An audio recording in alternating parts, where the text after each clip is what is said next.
Being tardy for the party. I'm so sorry.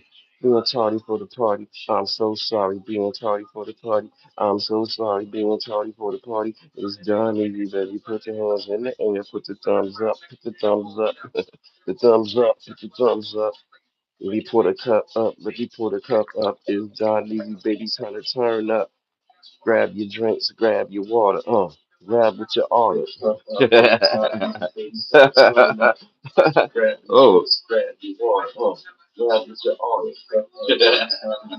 Damn, 1 second.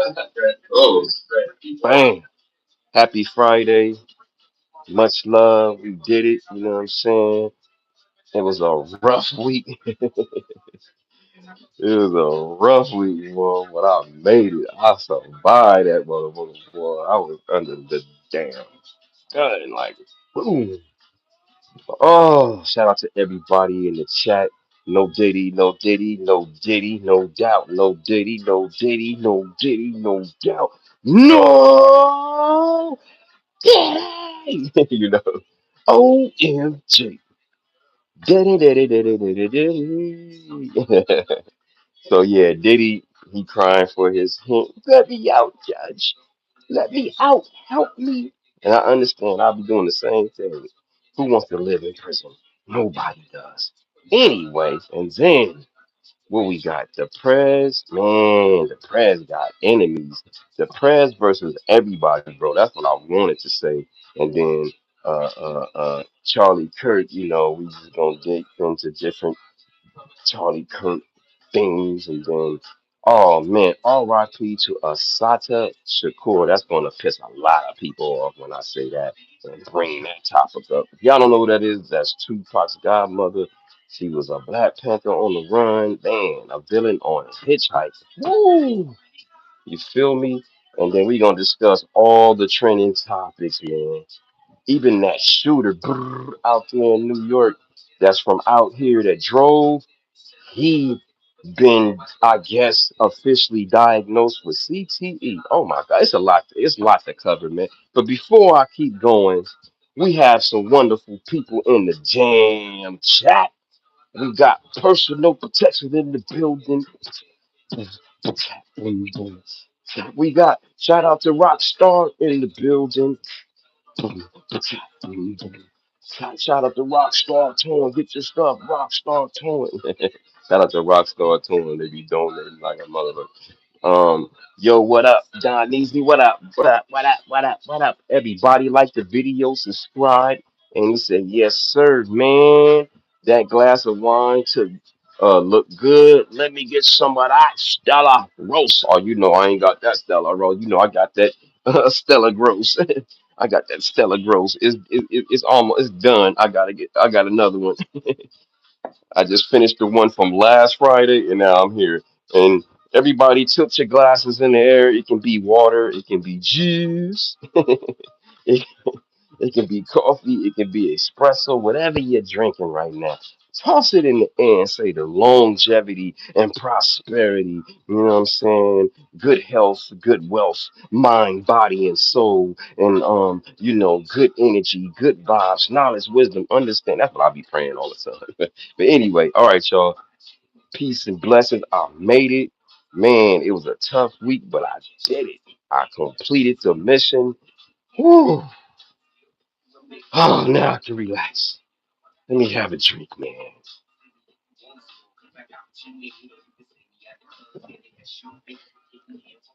Hey, but a job is a job. You know what I'm saying? As long as you got one, right? You're blessed to have one, right? But you got to handle business. Like the video, subscribe, man. I'm trying to think which topic is the most booming one. Oh, I don't know. I don't know. What is the most? You like the shirt? You like the shirt? I'm on my disco mode. Hey, y'all can't hear it, but I'm listening to Nate Dogg or some shit. Wait, what's it called? I'm listening. I don't know what radio station out here in LA. Hey, I forgot. We're rolling on the street, something like that with my loved ones. Smoking on some trees. Hey, you better pour it up. I don't know. I'm sorry. I can't sing, but yeah. Shout out to Nate Dogg. R.I.P. Where I wanna be. Hey, I'm where I wanna be. Chilling with my loved ones. Like the video, subscribe. The show is coming. Give me a second. I gotta get this in my system. You know, it's been a long week, but I survived. I survived. Here we go.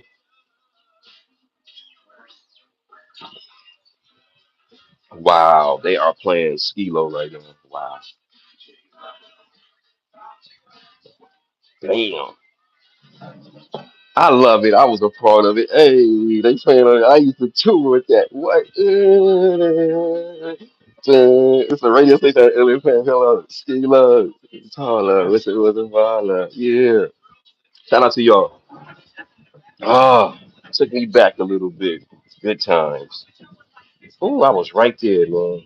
Anyway, I have good feelings about that. I was right there, homie. Hip hop, 95, 94, 95, 96. My little peekaboo into the music industry. Anyway, Corey Bennett says, but blessed is the one who trusts in the Lord, which confidence is in him, and they will be a tree planted by the water that sends out its roots by the stream. It does not fear what heat comes. Woo! Fire! All right, let's get to the content. I'm sorry, y'all. I'm having too many flashbacks. I don't know which one to. Whoa, my God! Before I get started. Man, let's get to the meat and potatoes, man. My God, Sinclair, bow down. And guess who came in here and dropped a damn dub in his mind? I got $200. I got $200 from Rockstar Toy.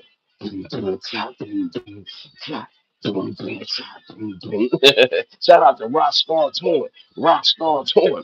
Rockstar Toy. Rockstar Toy. Rockstar Toy. Y'all pull up to the damn Rockstar Toy and get your shit told out here and worldwide. You know what I'm saying? Go on his website. You know what I'm saying? $200 in the chat. Yeah. What it says, he says, Donese, I support your channel and your movement player, Rockstar Toying. Ooh. Yeah, and that's coming from a dude that's from the IE, you know what I'm saying? The Southern California area, you know what I'm saying? If y'all don't know, that's just going east, you know what I'm saying? Some like 50 miles away. Sometimes just 20, not about 30, you know, not about 50. Ain't close. But it shout out to them. See, he's showing up. He go, Brown, you look wild sus. Thank you, man. I appreciate you. And Lois Cox says, nice, thank you. And then Curry Bennett says, just wanted to say, God bless you, brother. Have a great day. That's what I'm talking about. Can't get mad at God. You know what I'm saying? Can't get mad. Frank McGuire said, F Kimmel. I ain't mad at you. That's how you feel, bro. That's how you feel. He said, F Big Kimmel. F Kimmel. I ain't mad at you, man. It's how you feel. It's how you feel. You know what I'm saying? At least you showed respect. You didn't spell it all the way out. I appreciate that in advance. Let me get to the tab of the damn Kindle shit. I don't know why I didn't have it ready for y'all on the spot. Boom. But then we gonna hear what Katt Williams. Katt Williams has something to say. Ooh, Cat. I don't know what he said. I didn't listen. Oh my God.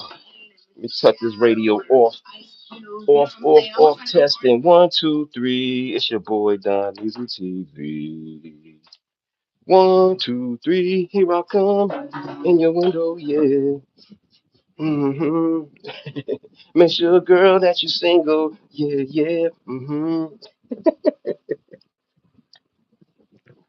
Over here from Cat. Oh, you want to hear from Cat? Let's go to Cat. Let's see what Cat talking about first. We can talk about the Sinclair thing in a second. Let's hear what Cat got to say. I don't even know. This is new to me.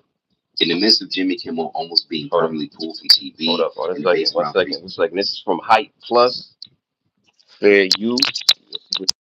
Like the video, subscribe. Yeah. One said OG hat. You feel me? That's from the 70s, 60s, 70s. You know what I'm saying? I was at my family reunion. We had a 70s look, and this was gonna be my 70s look. I wish the collar would have been bigger. You know what I'm saying? But I had this hat already. You know what I'm saying? You know what I mean? Red hat. Fair use, y'all. Let's get it popping on a Friday night. Yeah. Not Easy TV, you heard me? Like the video, subscribe, you heard me? Let's go. I can do that because I got roots in Louisiana too. In the midst of Jimmy Kimmel almost being permanently pulled from TV and debates around free speech following the shooting of conservative Charlie Kirk, Katt Williams has now shared his thoughts around the topic. As you know, Williams is considered to be one of the most outspoken comedians of his time, as he has shared several controversial perspectives on and off the stage. On Thursday, as a guest on The Sherry Show, Williams would be directly asked what his thoughts were about the current conversation of free speech. Specifically, host Sherry Shepherd would go on to ask, free speech is a hot button topic right now. Do you feel like when you're on stage, do you have to in any way censor yourself? Do you feel like in any way it was shut down for you? In response, Williams would admit two key things. One being that he believes in taking caution to what you say, and that those who tell the truth are often unwanted.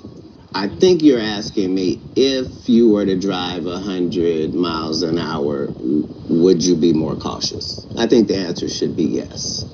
Freedom of speech, yes, that is something that we all have, and yet there's another thing that exists in our world. Truth tellers, whistleblowers, people that stand for the truth and wish to communicate that to others. Oh, wow. So he said whistleblowers. Oh, shit. Wait a minute. What do you say? Go back. Went past my head for a minute. I'm thinking too hard. For the truth and wish to... There's another thing that exists in our world. Truth tellers, whistleblowers, people that stand for the truth and wish to whistleblowers, people that stand truth tellers, whistleblowers, people that stand for the truth and wish to communicate that to others. We are truth tellers, whistleblowers, people that stand for the truth and wish to communicate that to others. We are often persona non grata. I'm lucky.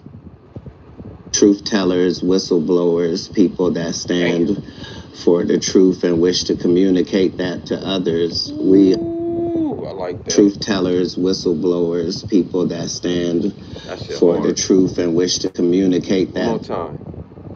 Truth tellers, whistleblowers, people that stand for the truth and wish to communicate that to others. We are often persona non grata. I'm lucky. Look, he iced out. I ain't mad at him.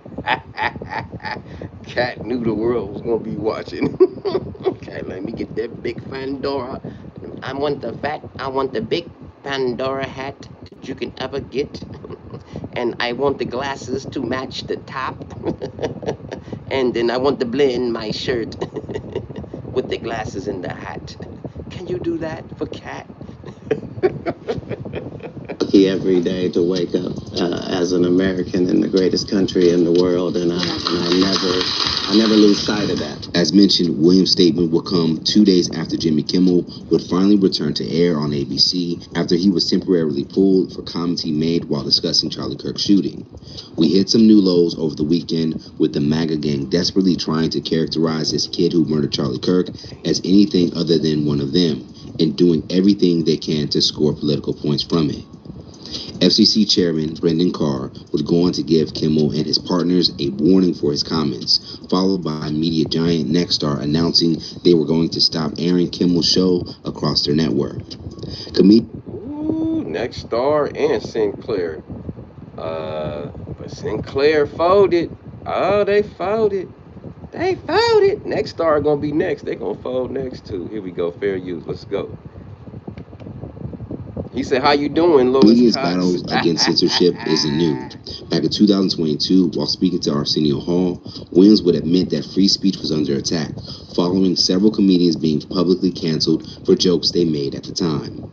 For those who don't know, under the First Amendment, Congress shall make no law respecting an establishment of religion or prohibiting the free exercise thereof, abridging the freedom of speech, or the press, or the right of the people peacefully to assemble and to petition the government for a redress of grievances. For some, Jimmy Kimmel's recent drama will showcase how those rights can be taken away.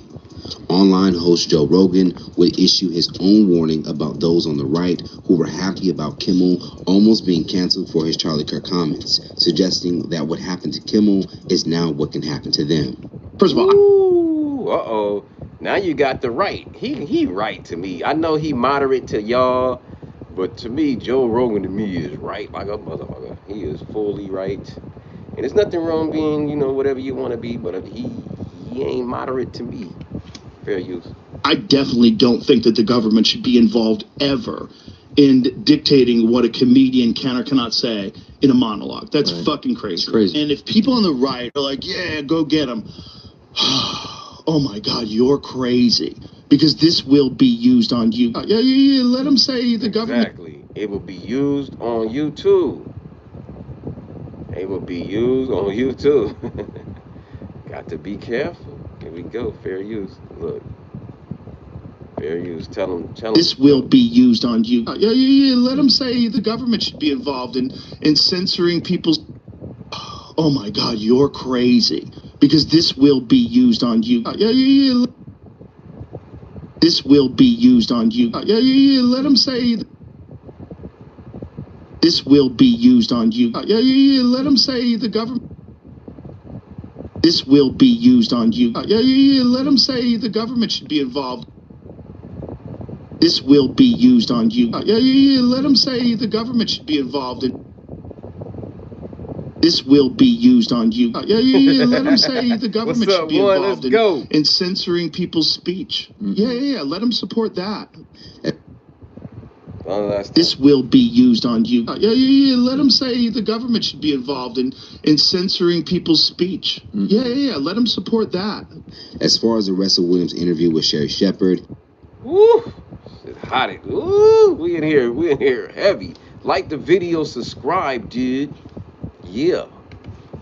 He would go on to tease his new studio in Mississippi, but would decide to not address the recent killing of his tour member and friend, Reggie Carroll, after Carroll was shot by... Yeah, what happened to him, man? Like, damn, he got shot and shit, and we ain't hear nothing about it. No more else about it.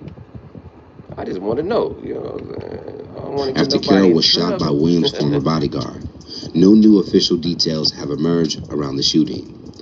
Following the taping of his interview, Williams would confirm that his newest tour, Heaven on Earth, will be followed by a new comedy special, which many anticipate that he will address a lot more on stage. Kat, are we getting a special for Heaven on Earth tour? Yes, ma'am. Yes. Let's talk about it more in the comments below. Are you surprised of Williams' comments on free speech? And do you think the government should jump in when people are crossing the line? Save the date for the latest news and comedy by subscribing here to our YouTube channel. And if you enjoy content like this, check out maybe let him talk, sorry. Club.com to get a membership to watch full interviews and more original content. And if you have a story you think we should cover, send us a message now at hypealerts.com. Reporting live from Hypers Club in Atlanta for Comedy Hype News, I'm John Abba. Shout out to John Abba and Hype Plus. Y'all check the thing out. I kept pausing it and trying to do commentary in between. Cat always look cool. Yeah, Cat got his fresh on. And then since we're on there, let's stick to what happened today. It's a quick little news about Sinclair. Well, I got already up here, but you know, I want to just get Cat on there real quick too, because Cat is the big name. You know what I'm saying? Here we go. Fair use. We continue to follow breaking news after learning that Sinclair Broadcast Group, one of the broadcast groups that said it would not bring Jimmy Kimmel's show back to the ABC stations, now reversing course. Sinclair says it will resume airing Jimmy Kimmel Live on its ABC affiliates after the long blackout. Disney briefly removed the show after backlash over Kimmel's comments on the death of Charlie. Damn. They folded, homie. Ooh. They folded. Damn, bow down. When you West for bound. Bow down. Cause we ain't no haters like you. Bow down to some fools that's greater than you. Ooh, I take 3 steps, then I draw. Who owns Sinclair? Let's check that out. That's very easy. Lois Cox asked the question. Let's Google it. We got Google Gaga in here. Let's see. Let me see. 1 second. Who owns Sinclair? Let's go. Sinclair Group is a parent organization. Parent organization. Sinclair Broadcast Group, Sinclair Broadcast LLC, Sinclair. See more. So it's a group, but who is the group? All right, me go on this part. Sinclair Broadcast Group is a publicly traded company, but is controlled by the descendants of its founder, Julian Sinclair Smith, and primarily the Smith family, who remains the major shareholders. The Smith family has controlled the family since its founding in the early 1970s, even after it became publicly traded. Woo! There we go, fair use. Let's go. All right, we about to go to the content. I just wanted, she asked the question, the member asked, and she shall receive. Now I gotta find the tab again. I forgot what tab I was on. I got so many damn tabs and topics and shit. And where we at? Where we was at? There we go. No, not that one. Not that one. We want the regular Sinclair one. Damn, I lost it. No. Is this it? Yeah, this is it. Let's go back. Yeah, fair use. After the long blackout, Disney briefly removed the show after backlash over Kimmel's comments on the death of Charlie Kirk.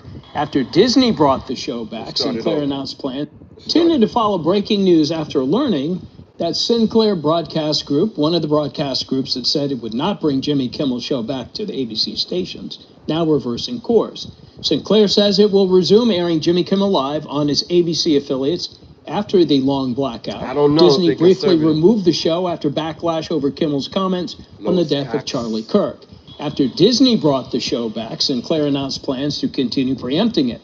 No word on what prompted the change, but it will be on Sinclair stations tonight. Damn. Ooh, bow down. Bow down, homie, when you're westward bound. Their statement said, in part, over the last week, we have received thoughtful like feedback from viewers, advertisers, and greater than you. Ooh, I take 2 steps, then I draw. community leaders representing a wide range of perspectives. Damn. We've also witnessed telling acts of violence, including the despicable incident, the shooting of an ABC affiliate station in Sacramento. Oh, damn. These events underscore why responsible broadcasting matters and why respectful dialogue between differing voices remains so important, end of quote. ABC they 10, knew. I know what it is. Simple. They knew Jimmy had a hell of a lawsuit. Whoa! And he still does. Jimmy still does. He better have the highest security on his ass because of, they know that dude, whether you like it or not. I ain't saying I'm a big Jimmy Kimmel fan and shit, but he had a lawsuit and they had to bow, all of them. ABC, Sinclair, even next star gonna be next. Don't be, you know what I'm saying? Don't be surprised if next star by Monday be like, all right, yeah, we gonna let them, all right, all right. Somebody, all right, we gonna play them. They gonna do the LA voice, all right. Lois Cox bingo lawsuit, you feel me? Boom, booyah, bow down. We ain't no haters like you. Bow down to a style that's great. The Sacramento station mentioned is an ABC affiliate owned by the Tegna Company. We've been airing Jimmy Kimmel Live since its return earlier this week. Woof. Okay, let's go to another clip. I found another one. I just got it. You know, I got so many tabs and shit. You know, I'll be forgetting where they at. There we go. Let's go to this one. It's something they this is News Nation, and let me do the introduction to this right here. Fair use.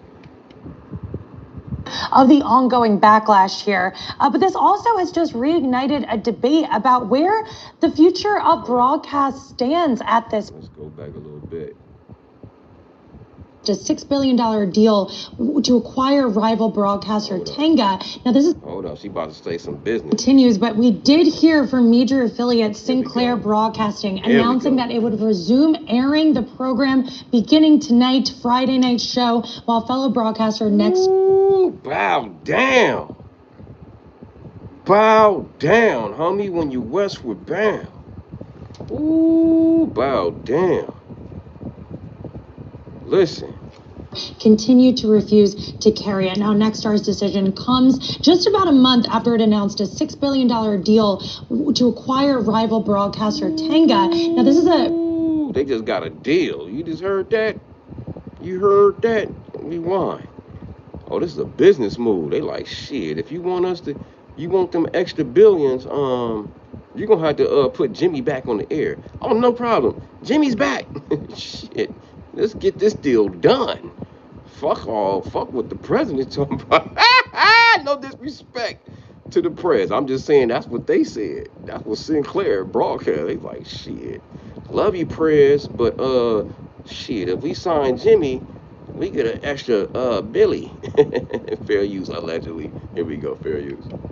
Fellow broadcaster Nexstar continued to refuse to carry it. Now, Nexstar's decision comes just about a month after it announced a $6 billion deal to acquire rival broadcaster Tenga. Now, this is a transaction that still needs regulatory approval from the FCC. That's part of the ongoing backlash here. But this also has just reignited a debate about where the future of broadcast stands at this point, especially as more consumers migrate over to streaming platforms. And this is something that Yahoo Finance reporter and... Ooh, yeah. That's all was gonna happen. Shit. They like, man, some people, they really, you know what I'm saying, believe it or not, our fans, they like, shit, I'm gonna get, Disney Plus, shit, I'm gonna get ESPN, whatever you got to get, Jimmy on your shit, on your streaming services. Yeah, streaming has changed the game, bro. Like, damn, streaming is important these days. I got like 3-4 streaming services. I'm like, damn, when I'm gonna get over this? Fair use. Part of the ongoing backlash here. But this also has just reignited a debate about where the future of broadcast stands at this point, especially as more consumers migrate over to streaming platforms. And this is something that Yahoo Finance reporter and anchor Julie Hyman spoke with Lightship Partners Rich Greenfield about earlier today. Here's a bit more of what Rich had to say. It's certainly within the rights of Sinclair and Nexstar not to air programming that they don't think fits with what their constituents in their markets want to see or believe they should see. That is fine. They have that right. But ultimately, that makes the long-term viability of shows like Kimmel or content like Kimmel harder to put on national television. The more you water down linear broadcast TV, I think ultimately that is not a good thing for these broadcast TV stations. Yeah, you can't water it down, man. People want to see the real. Because, shit, YouTube, what we doing right here, this is real, uncut, unfiltered. Well, it's kind of filtered because I ain't going to say nothing too wild. But, Sharice Brewster, what's up, Sharice Brewster? I'm sorry, mama. I'm sorry, I didn't see you. Bingo lawsuit, shout out to Sharice Brewster, shout out to Darrell Granger. I just be in the zone, man. Kimmel is not funny, never has been, never will. Hey man, I'm not a big Kimmel fan either. I'm gonna be honest with you. You know what I'm saying? He's not my favorite at all. I'll take Jimmy Fallon over him any day. No disrespect, Jimmy, but the only reason I like Jimmy because Jimmy is you know, he speaks his mind, and that's what we do on YouTube. He's not a content creator, but if we kind of like in the same, not in the same field, but we kind of want to just basically say what we want to say with no filter. You feel me? I mean, a little filter, but not too much. Come on, dude. I want to speak my mind, man. Do you want to speak your mind, dude? I want to speak my mind, dude. Do we all want to speak our mind? Do we all want to speak our mind? Yeah. Shout out to y'all. Mike said, God bless Jimmy and Guillermo. Cody E, he was never funny. I ain't gonna lie, he ain't one of my favorites. I'm gonna be honest. The time changed the road. He's not funny, but it's still freedom of speech. Bottom line, thank you. You summed it up in a very simple way. Fall. Well, that time changed the road. You hit it on the nail. Booyah. Lois Cox, Fallen does great impressions. Yes, he does great impressions. He be rapping, he be singing, he be dancing, he be kicking it with the brothers, man. You know what I'm saying? Time changed the road. You take that away, you're a dictator. Damn. Fair use, let's go. Much love, everybody in the chat. Like the video, yeah. Stations as you look out over the next 4 or 5 years. And to that point, we have seen this massive change in viewing habits. We have this acceleration of cord cutting. Ad budgets are following the audiences to streaming platforms. And more you're hearing about younger viewers finding a lot of these late night clips on YouTube. So Greenfield arguing that these boycott. Yeah, YouTube is booming, homie. West Side, West Coast. That's not a gang, it's just where I'm from. I'm from the West Coast. And that's how we do the W. It ain't no gang. So let me make that clear. Dude, they said YouTube. Yeah, man, social media, man, we are powerful now. They need to pay us. Pay me. Shout out to Rockstar Toyn. He the only one paying. YouTube pay every blue moon. You know, you gotta hit $100 threshold every month, and a lot of times you can't hit it. And sometimes you can. When you can. Jesus Rivera says, R.I.P. Charlie. Charlie, last name Wilson. Shout out to my guy Jimmy Kimmel. All right, we gonna finish this up, and we gonna move along. You feel me? But yeah, fair use. Let's go. Boycotts only reinforces those types of trends. And for Disney, Greenfield saying that it doesn't really make sense for them to hold on to these linear assets, that they should spin those assets off Disney, and focus instead on. Hey, damn! I know why Jimmy got signed back. It's making sense. Disney is making money. You know what I'm saying? They went up on the damn, this is called Yahoo Finance. It's called Sinclair Broadcasting ends Jimmy Kimmel's boycott. Plus, how big can the weight loss drug market be? I don't know. I don't want to get on. I fast forward through all this. I had to move like 20 something minutes into this video. But yeah, they showing the numbers, the money. Boom. Sinclair made money. Disney made money. 113.28. Boom. Plus 0.29. Boom. Arrow. The damn triangle is up in green. This is all about money, homie. It ain't about no damn. These motherfuckers don't care about no freedom of speech. If freedom of speech was taken and it would have made money, they would have. Yeah, they like shit. We ain't gonna rock the damn boat. This is America. We are a capitalist country. Pay me. on theatrical, on studios, Prez, on their parks business, that this doesn't really make sense within the context of what they're trying to do and move ahead in the future.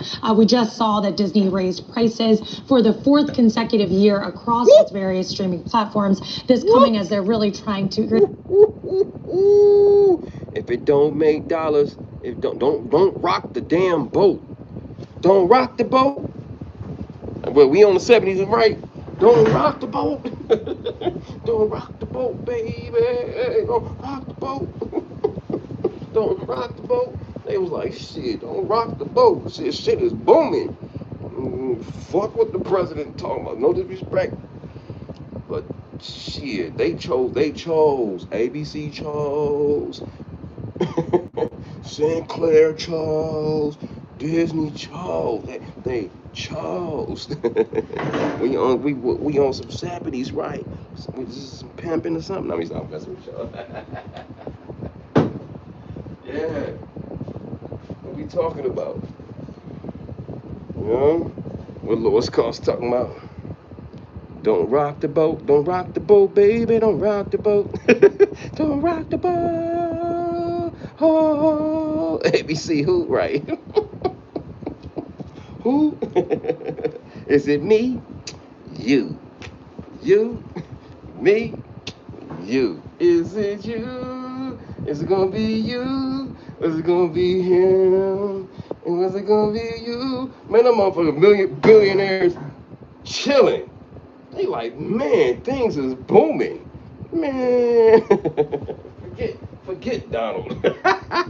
They don't even call him Trump. They say, forget Donald, dude. Remember, we out here chilling. Man, put Jimmy back, man. Shit is booming. we don't want to rock the boat. Shit. Oh, now we get down to the nitty gritty. Go to Yahoo Finance and yeah. Go on to Yahoo Finance and I'm tripping. I don't know why I'm using a knife for this. I'm thinking this is a court. This is a regular turn. This is the cheap bottle. I'm so used to putting your shit and turning it. Like, whoa, wait a minute. It's that bullshit. That cheap shit. $6.99 if you get a big ass bottle of wine like this Gallo, shout out to Gallo, but it ain't the best brand. And $6.99, oh yeah, I'm gonna be booing all night. I mean all morning. Got all the grapes. That shit got all the grapes. Don't rock the boat. Don't rock the boat, baby. Shit. Man. Thoughts, that shirt retired in the 71, right? It sure did. That shit is still booming, though. That shit booming like a motherfucker. Start hating, thoughts and divine. 7 Sages in this damn thing. Shout out to 7 Sages in the building. What up, Don Neezy? You drinking Ripple? Hell yeah, I got my damn Galileo. And it's about to go in my stomach. Let's go, fair use. Like the video, dude. Profitability in that direct-to-consumer division. So, Josh, just an interesting development here this week about how this decision about Jimmy Kimmel just sort of creating this ripple effect across the media landscape, across broadcast. I want to see how she. I want to see her. Man, who's she? Who's she? Wait a minute. I thought I seen an angle. Wait a minute. Let me go back. I thought I see some cake is sticking out or something. Did I see? Am I seeing things? Hold up. Am my eyes deceiving me? Wait a minute. I just see a woman. That's all. I just see a woman. Wait a minute. I'm sorry, y'all. Y'all forgive me. I don't gotta see what the hell going on. I'm trying to see the silhouette. You know what I'm saying? But I can't. The media landscape across broadcasters and certainly across Disney. I'm sorry, they hide it. Still arguing that these boycotts only reinforces those types of trends. And for Disney, she might got a monster. They hiding that motherfucker. Shout out to her. She might got a monster. Greenfield saying that it doesn't really make sense for them to hold on to these linear assets, that they should spin those assets off and focus instead on theatrical, on studios, on their parks business, that this doesn't really make sense within the context of what they're trying to do and move ahead in the future. We just saw that Disney raised prices for the 4th consecutive year across its various streaming platforms, this coming as they're really trying to reach sustained profitability in that direction. Damn, straight dollars right here. This explains everything. And I fell on this on an accident, ladies and gentlemen. I was just laying. I just got finished, got home, took a shower and shit. You feel me? And I'm just trying to hurry up and come with what I'm gonna play real quick. And I didn't even think they was gonna go drop it like for dollar, like what it. Wow, that shit makes total dollars and cents right here. Yo, listen to the math. Listen to the math, bro. Wait a minute. I'm gonna change it in a minute. Here we go. Fair use. That it doesn't really make sense for them to hold on to these linear assets, that they should spin those assets off and focus instead on theatrical, on studios, on their parks business. Like that the this video, doesn't really make sense within the context of what they're trying to do and move ahead in the future. We just saw that Disney raised prices. Jesus said it's over for Disney. It's over for Jimmy. I don't know, man. Well, you know what? Jesus Rivera, January, his contract is up in January. His contract is up in January, so you might be on to something. We're gonna see. Gary Anderson, his ratings are already going down. Too bad, Sinclair. Okay, so I seen something, I just gotta be messy. This is what I seen, dude, about his ratings. I'm gonna show you something, dude. I thought I took a screenshot of this, man. Dude, let me see. No, not that one. Damn, I thought I took a screenshot of his, yeah, here we go. Boom. Check this out. Let me move out the way. What that say? Jimmy Kimmel Live reportedly reached 6.3 viewers on ABC despite being unavailable in what? 23% of the country. Woo! So when Sinclair comes back, and then when Nexstar comes back, Lord have mercy. You know how it is. People ain't loyal. They're loyal to their pockets, these people. A comeback is a comeback in their pockets. Shit. Sometimes I be thinking some of this stuff is scripted, dog. Like, for real. And I'm not trying to, I ain't trying to end my life when I'm doing.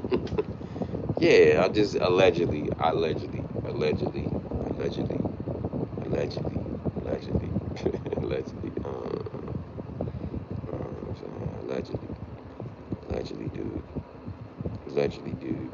Dude, allegedly. Well, that's not the one I wanted. I had a better one, right? Where's the better one? That's the better one. Nope. I don't know which one I had before. I'm trying to find it. It's throwing me off real quick. Alright, let's just leave it on there. Shit. We're gonna be through with Jimmy right now in a minute.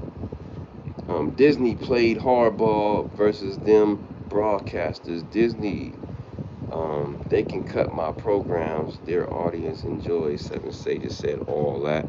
Lois Clark said his ratings went up. One said, they cried for that 6 million. Man, they was like, yo, this shit makes dollars. It makes sense. All right, enough about the money part. Let's dig into some shit. You know what I'm saying? I'm just trying to find some bullshit on Jimmy real quick. Yeah, what else can I find? Not even that. You know what I'm saying? Let me see what else can I dig in. They just rewind a little bit and showed a little bit what happened earlier in the week. You know what I mean? They just show what happened early in the week. Just a little bit, not too much, just a little bit. Let's go. Of the murder of a young man. I don't.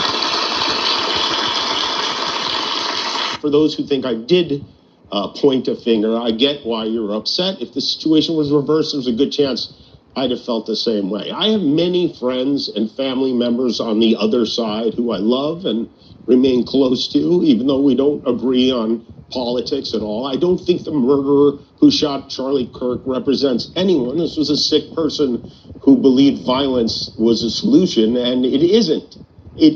Ever, Erica. Hey, somebody told me at my job, dude. I'm gonna be honest with you. Let me go back and I'm gonna stop where he said. It's never my intention to make light of the murder of a young man. Somebody told me at my job.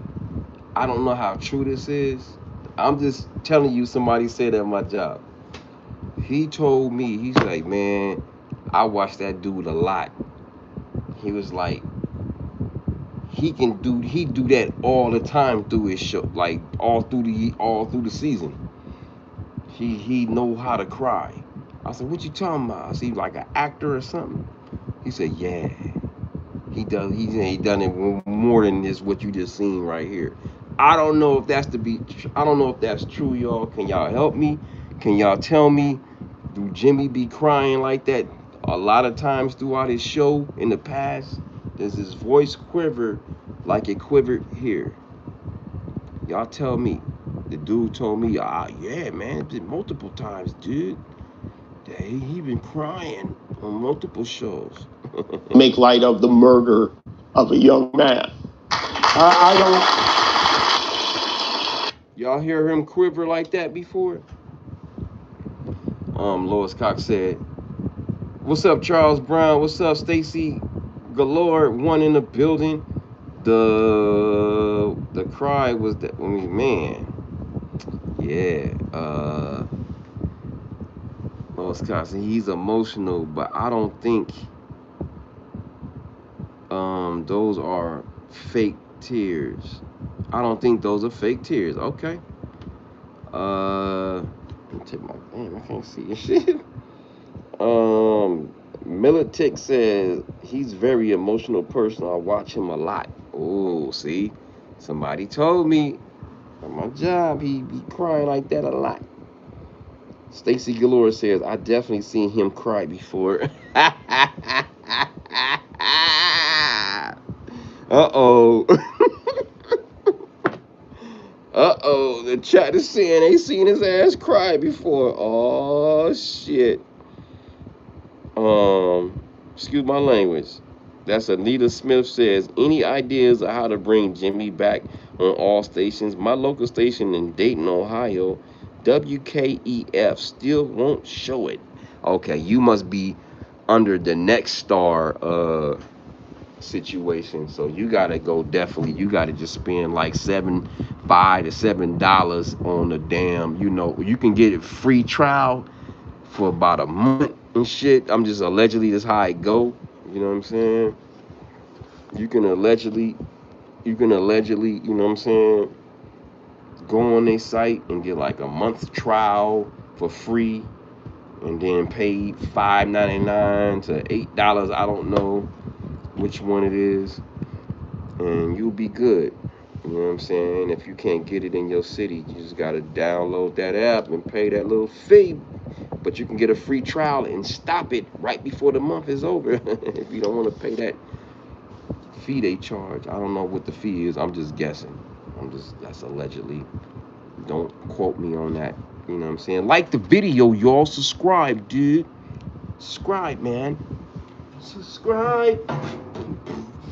Subscribe. Subscribe. Would you subscribe?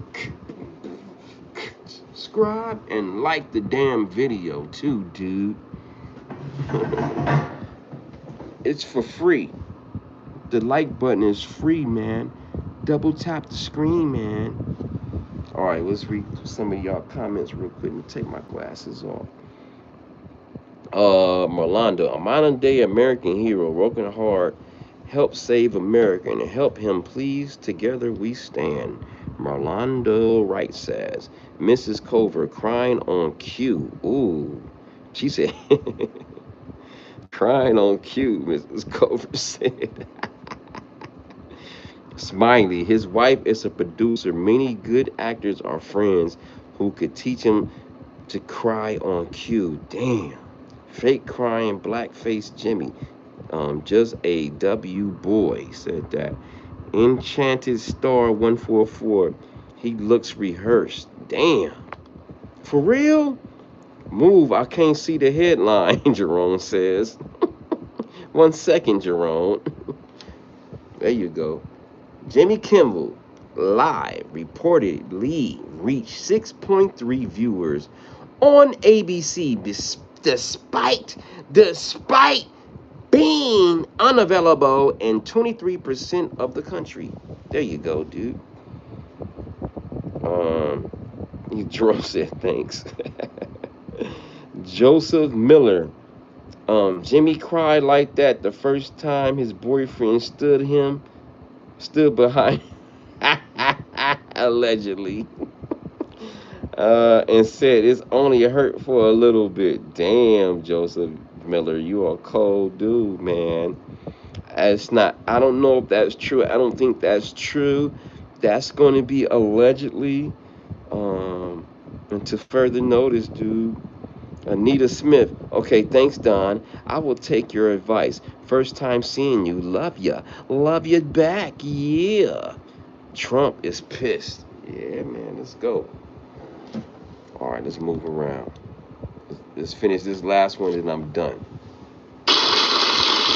Not done live, but point a finger. I get why you're upset. If the situation was reversed, there's a good chance I'd have felt the same way. I have many friends and family members on the other side who I love and remain close to, even though we don't agree on politics at all. I don't think the murderer who shot Charlie Kirk represents anyone. This was a sick person who believed violence was a solution, and it isn't. Erica Kirk forgave the man who shot her husband. She forgave him. That is an example we should follow. If you believe in the teachings of Jesus as I do, there it was.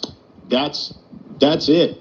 A selfless act of grace, forgiveness from a grieving widow. It touched me deeply. And I hope y'all think he's a cry-face baby. Fake baby, cry baby fake, says Tree Roggy. Bob says, show my what? My soul's nigga, huh? I don't know, magnetism. Horrible men. Miss Culver said, when did she forgive him? I don't know. Bayou, Chicago, desperate as hell. Yes, indeed. Allegedly. 1, he was going to lose that money. Damn. Hell yeah. That'll make your voice quiver. I'm gonna lose my backyard. I'm gonna use my gated fence. I'm gonna have to go back to the hood on 75th in Vermont. My grandpa used to stay there back in the days and play with Don Neasy. But I can't tell that story. Yeah, it was never my intention to make light of the murder. That was you I was playing with on 75th. I was like, who's this? You know what I'm saying? Man, no disrespect. But yeah, here we go. Fair use. Young man. I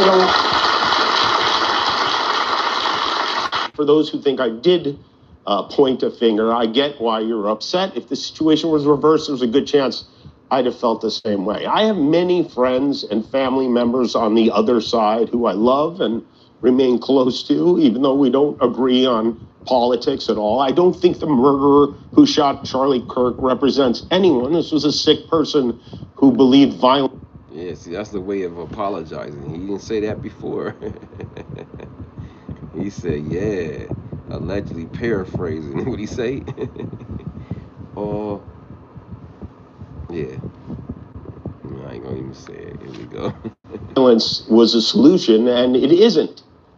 Ever. Erica Kirk forgave the man who shot her husband. She forgave him. That is an example we should follow. If you believe... Yeah, she did say, I forgive that boy, that man, I forgive him. Yeah. In the teachings of Jesus, as I do. Oh, you are? Oh, you a Christian? I ain't know that. I ain't a Christian, but I'm just saying, shout out to you, though. Shout out to Christians. Shout out to all religions. All lifestyles. Don't get mad at me. I'm in the middle of everything. I'm 100 years old, and I ain't even made a choice yet. Shit. There it was. That's it. A selfless act of grace, forgiveness from a grieving widow. It touched me deeply, and I hope it touches many. And if there's anything we should take from this tragedy to carry forward, I hope it can be that. Yeah, he was quivering. Never my intent. Yeah, he was quivering through the whole damn thing. That part, well, that segment, he was quivering. That voice was quivering. You know what I'm saying? I don't know, because he lost the money or he really was hurt. Really was sorry. Because he was hurt. She didn't forgive the shooter. She forgave the 23-year-old Patsy. Damn, for real, 7 Sages, you don't think it's real? All right, let's do some Charlie Kirk shit then. Let's go. Charlie Kirk. Charlie Kirk. Y'all may hate Charlie Kirk, but Charlie Kirk got the challenge booming. Charlie Kirk shit been having those dudes. Oh, y'all hate him? You know what I'm saying? Charlie Kirk been having that mug. Well, no, not him. That's not Charlie Kirk. What's up, auntie? That's my auntie. That's my auntie Shaky in the building. Let's go back to that one. I remember that from one of these days in the early. That's my auntie. I gotta stand up. I gotta do. Oh, that's my auntie. That's my auntie Shaky. I love my auntie. That's my auntie Shaky. Hey, shout out to my auntie Shaky, the moderator in here. Shout out to Lois Cox that's in the building. She's a damn member, and you can be a member too. Anyway, we about to get to the shout out to those beautiful women in the damn building. You know what I'm saying? She said, TGIF and a few love you more. One, Jimmy was about to go back on where I was going. Oh, let's go to one of those Charlie Kirk situations. You heard me?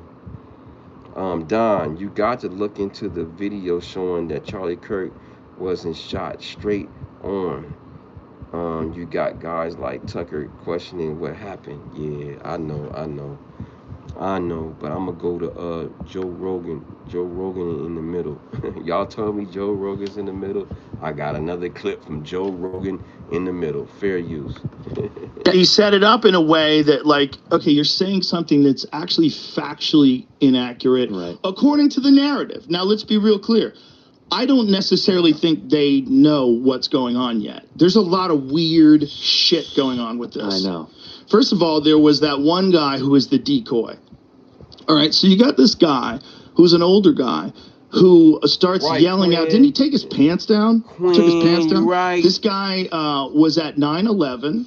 He was at the Boston bombings. All the hits, he called in a fake bomb at another place. And then he did this at this thing. Right after. So. Damn, that's deep. Ooh, that's heavy. Timothy Travis said, whatever it takes to focus off the Trump being on the Epstein list, allegedly. But I feel you. Seven Sages. Even Rogan ain't buying the FBI story. Right. Me either. One says, wow. Mrs. Cover said, crisis actors. You never know, fair use. I ain't claiming that. Because YouTube got that man kicked off them damn platforms. Shout out to that dude, but I'm gonna stick to Joe. Joe got it cracking. So somehow or another, this guy has the state of mind that the moment someone gets shot, he yells out and says, I did it, and takes his pants down or something like that. I don't know exactly what he did. Then, ready for this? He gets arrested for child porn right away. Right after this happened? Oh, right away. He's in jail for child porn. Why is that? Well, now you can't interview him. Wow. Right, right. And because when the internet people start going, how are you at all these different things? Like, what are the odds? That's crazy, homie. Fair damn use. Damn, right? One, ain't that some shit? Also show what really going on.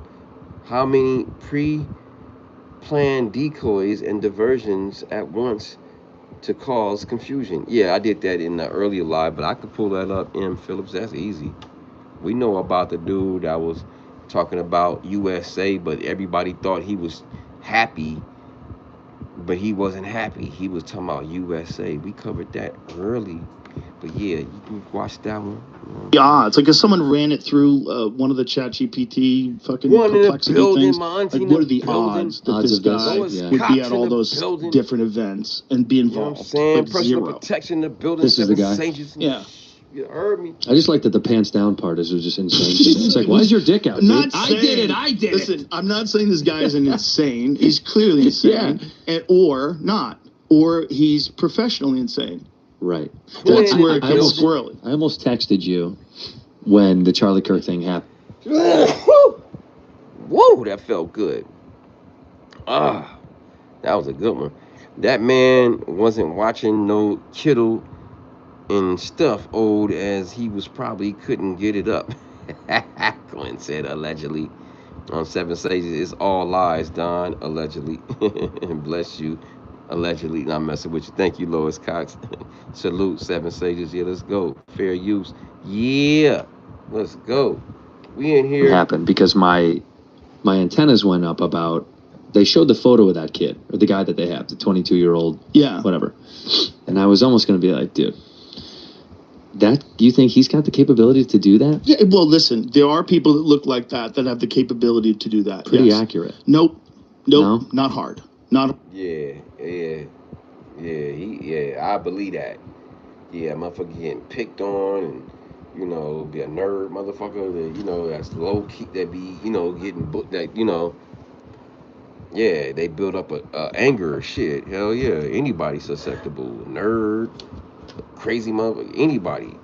You just get that pressure under you and you get your mindset that I'm gonna get some get back. Oh yeah, it's very easy to plan a get back, like for real. Anybody can plan a get back.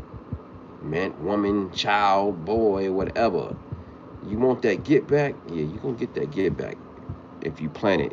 Fair use. We're not saying that's right, but I'm just saying. Not hard at all. Let me dispel that. Okay. Let me dispel that. Okay. 200 yards from a prone position with a dead-on rifle. So if you have a dead-on rifle, so you set this rifle, you set your 0 to 200 yards, right? You know how far you're going to shoot. It is not hard at all. He shot a lot? You don't have to shoot a lot. So I could do it tomorrow. If you're but you are experienced. If it's someone that's never shot, could they do it? 100%. Not if they've never shot. They wouldn't know where to look. They'd have a hard shoot a lot. So I could do it tomorrow. If you're but you are experienced. If it's someone that's never shot, could they do it? 100%. Not if they've never shot. They wouldn't know where to look. They'd have a hard time acquiring the you know, like when you look through a scope. Like when the reticle is weird, like it takes it's sometimes takes a minute. You got to know the distance that you have to be from it to really line it up in your sights.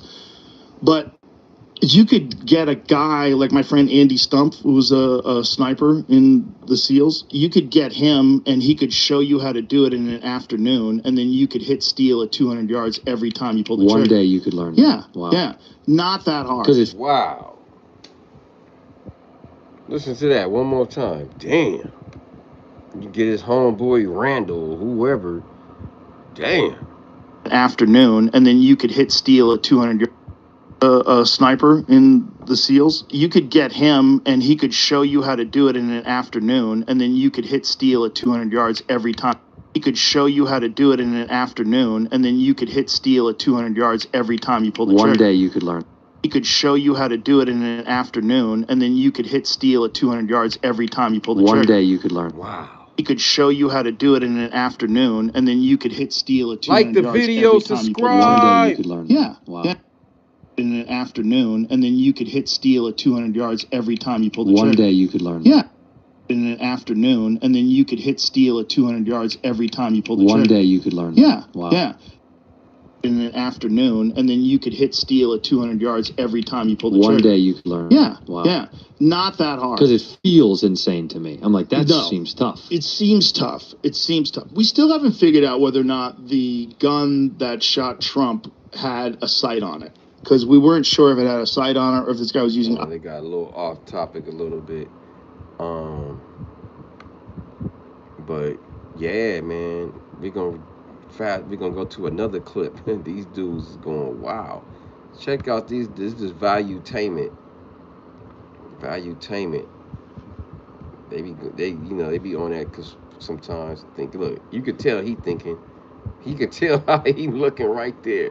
He look like he thinking about a plot or some shit. Yeah, he over there thinking already. Yeah, fair use. Let's go. Damn, he thinking, man. What the fuck going on? You good? You good? Yeah. Another angle of a potential shooter of where this shot could have come from. Talking about Charlie Kirk now? About Charlie Kirk. That's the one, right? Is that the one we're talking about? Conversation? Yeah, that was. And from my opinion, Patrick, this dude and a bunch of shooters and a bunch of snipers, and me and Tom actually had a conversation last night. Never go with the official narrative. And when you're seeing different angles, and me and Mike even talked about this too, and I don't want to show close-ups or anything like that, Pat, because I don't want to they blow out his face, but it's still graphic. You're going to see something on Charlie's right side, like a little blood spat on the right side, and it looks like an exit wound. Did you see this, Tom? Yes, I did. I was watching a report by what appeared to be a very rational and specific ex-military gentleman from Turkey that was talking about the forensics. This guy? This is the guy. No, there's another one. There's another guy. This guy is equally crazy, sane, right one? and he's saying, hey, look, that appears to me to be an exit wound, and when I go and look at this, and by the way, Kash Patel said on Sunday that the FBI is looking at leads, including the location of the shot and the angle of the bullet, potentially. Ooh, the FBI looking into it. And I forgot I got the tab on that. Hold up. Since we talking about the FBI, I thought I had a tab. Here we go. Yeah, let's go to this real quick. This is Fox News and shit. Yeah. It says, just in, Patel reveals the FBI investigating theories surrounding Kirk assassination. This Kennedy is all over again. Right, Gwen? All over again. This dude was assassinated for real. FBI Director Kash Patel saying that his agency is investigating all kinds of leads in the assassination of Charlie Kirk. He wrote this on X in part. We are meticulously investigating theories and questions, including the location. Come on, Fox, don't go out. From where the shot was taken, the possibility of accomplices, the text message confession, and related conversations, Discord chats, the angle of the shot and bullet impact, how the weapon was transported. Ooh, so the feds is listening to everybody on YouTube and everybody watch it, even here. And gestures observed as potential signals near Charlie at the time of his assassination, and visitors to the alleged shooter's residence in the hours and days leading up to September 10, 2025. Trey Gowdy's here. Trey, there's a lot in there. I mean, a lot. Yeah. Wow. Well, he's right trying down to to the people who rang or knocked the door. Go ahead. Well, he's trying to do three things, at least three things here. Number one, death is different, Bill. I mean, you have to be meticulous, if not perfect, in a capital case. So every conceivable question that a jury may have, Kash and the prosecutors are now trying. Somebody in chat says, M. Phillips says, who was Kirk's detailed security? Somebody he trusted? Who hired them? Don't know. That's a good one. Tell us, M. Phillips. Now trying to answer. I mean, everything in a death penalty case is different. The standard of proof may be the same, but in reality, if you're going to put someone to death, the case needs to be perfect. The second thing he's trying to do is, even I think I'm a rational person. I struggle with whether or not anyone knew that he was planning on doing this before he did it. So Cash is also investigating people who may have aided and abetted. Yeah, a little weird looking. This is the first time I seen the Fox dude look different. Like, he looked different. Like, I'm surprised they let him on. They told his ass, you can't go in here bald head. You have a big long head. So if you don't put no hair at the top. This allegedly, this is a skit right now. Yo, this is a live freestyle. They told him, hey, if you don't if you don't put no hair at the top, you can't go on camera. He said, but I'm used to my hair being bald. I'm sorry. Here we go. Fair use. I'm sorry. Or accomplices. And the third thing he's trying to do, which I don't think he's going to be able to, is tap down the conspiracies that are out there. Almost every major assassination we've had in our history, Bill, there's still someone out there who thinks some conspiracy. His hair, I'm sorry, his hair. He got that puff hair, right? That Timbo puff hair, right one. What the fuck going on? I'm too sexy for my hair. I'm too sexy for my hair. I'm too sexy for my hair. I'm too sexy for my hair. I gotta have it up in the stairs. I'm making sure it's clear. I'm too sexy for my hair. Yeah, who is this dude? Somebody tell me. The hairstyle is called the pump-de-doo. The pump-de-doo. A whoop-de-woo. That's what we do. A pump-de-doo. A whoop-de-woo. I got to put my hair up. A whoop-de-woo. Yeah, I gotta find. Yeah, it's gotta go to the beginning. Let me see what the time stamp on here so I can know to go back. I don't even know. I was gonna know it's in the middle somewhere. They gotta tell me his name in the beginning. Wait a minute, let's go to the beginning. Here we go. Who's this motherfucker? Out here, Trey. There's a lot in there. I mean, a lot. Yeah. Wow. September 10, 2025. Trey Gowdy's here. Trey, there's a lot in there. Who? I mean, Trey who? What's his name? I mean, a lot. Yeah. Wow. A lot. Yeah. Wow. Lot. Yeah. Trey Gowdy's here. Trey, there's a lot Trey in Gow? there. Trey Gowdy's here. Trey, there's a lot. Hey, y'all tell Trey me. Gowdy's here. Trey, there's a lot. Tell me his name. Trey Gowdy's here. Trey, there's a lot. I can't get it. Trey Gowdy's here. Trey, there's a lot. Put it in the chat. Trey Gowdy's here. Trey, Tell there's me a his lot name. in there. Trey Gowdy's here. Trey, there's a lot in there. Tell me his name. Trey Gowdy's here. Trey, there's a lot in. Trey Gowdy's here. Trey, there's a lot in there. Trey Gowdy's here. Trey, there's a lot in there. Trey Gowdy's here. Trey, there's a lot in there. Trey Gowdy's here. Trey, there's a lot in there. I mean, Trey Gowdy's here. Trey, there's a lot in there. Trey Gowdy's here. Trey, there's a lot in there. I mean, a lot. Trey Gowdy's here. Trey, there's a lot in there. I mean, Trey a what? lot. What's his name, y'all? Trey Gowdy's here. Trey, there's a lot in there. I mean, a lot. Yeah. Trey. Trey Gowdy's here. Trey, there's a lot in there. I mean, a lot. Trey Gowdy's here. Trey, there's a lot in there. Trey Gowdy's here. Trey, there's a lot. It was rapping, huh? It's Trey Gout. I'm gonna say Gout. Let me. I be forgetting where I'm at. Shit. I don't want to mess up. I'm about to Google it.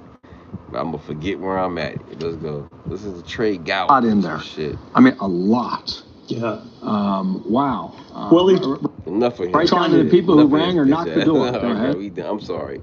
My bad. All right, enough with him. We gonna move along. Let's see, y'all ran. Let me find something more appealing. What is next? FBI. Let me see. I'm sorry, y'all. Just trying to find something else. And Trey Gout is here. Trey Gowler is a Fox News guy. Okay, cool. Shout out to y'all. Trace. Oh, it's Trace. Shout out to Louis Cox. His name is Trace. T-R-C-E. Gallinger or some shit. Is a Fox News guy. 7 says he is a Trey Gowdy. Spike Lee Howdy. All right. Let's go to something I know is way off topic, but it's part of the topic, and it may drop. Let me see, or may not. Let me see. Where are we going? Where are we going next? Let's see. Will it stand? I want to talk about this shit right here. I'm sorry. I know y'all gonna leave. Oh well. I know y'all gonna leave. Oh well. Tupac Shakur godmother dead at 78. Oh, that shit crazy. I'm sorry to change it to this, but this is U.S. related. She was. Let me let this lady explain. Let me let this lady explain who she is. And I told y'all, I'm gonna piss y'all off. R.I.P. Tupac. R.I.P. Assata Shakur. And I told y'all gonna hate me. Y'all gonna like me. But one thing for sure, you will be entertained. But let me do a little tribute real quick. I'm gonna piss y'all off. I'm sorry. I got to piss you off sometime. Fair use. Fair freaking use. This is dope to me. Yeah. This woman, they believed that for all this time that she had been in Cuba, but they were not able to extradite her from Cuba because of the bad relations that we had with Fidel Castro. As you point out, we are learning about her death today, and it was all around the conviction and the execution-style murder of a New Jersey state trooper. He was 32-year-old Rena Forrester, and this came as a result. He was shot and killed as a result of the police stopping the car that she was in because she had been part of a nationwide manhunt because she was a suspect in a grenade attack on police back in the early 1970s. And as you point out, she escaped from that prison, went to Cuba. She was born in 1947 in New York, grew up in New York and North Carolina. And at one point, she had joined the Black Panthers and became a part of the Black Liberation Army. And you point out also that she changed her name. And living in Cuba all this time, they had even thought that when Barack Obama was president, when he went over to Cuba, that he might bring up this case and try to get her from Cuba. Didn't happen. According to Cuban authorities, she died in of old age and of health complications. She was 78 years old. Decades on the run, over 40 years, the FBI. Damn. That shit crazy, homie. Has been searching for this woman. They believed that for all this time that she had been in Cuba, but they were not. Wow, that's heavy, bro. That's heavy. That is heavy. And then we just gonna jump into it. Fuck it. Y'all gonna get mad at me. Y'all gonna leave me. I don't care. I'm gonna show y'all what it is. R.I.P. just shot a cure. Tupac is in Cuba. You never know. I remember her. Oh yeah, I didn't know it was Tupac godmother. Yes. R.I.P. to the queen. She been hiding in Cuba the whole time. Cuba held us down. So we need to stop talking that.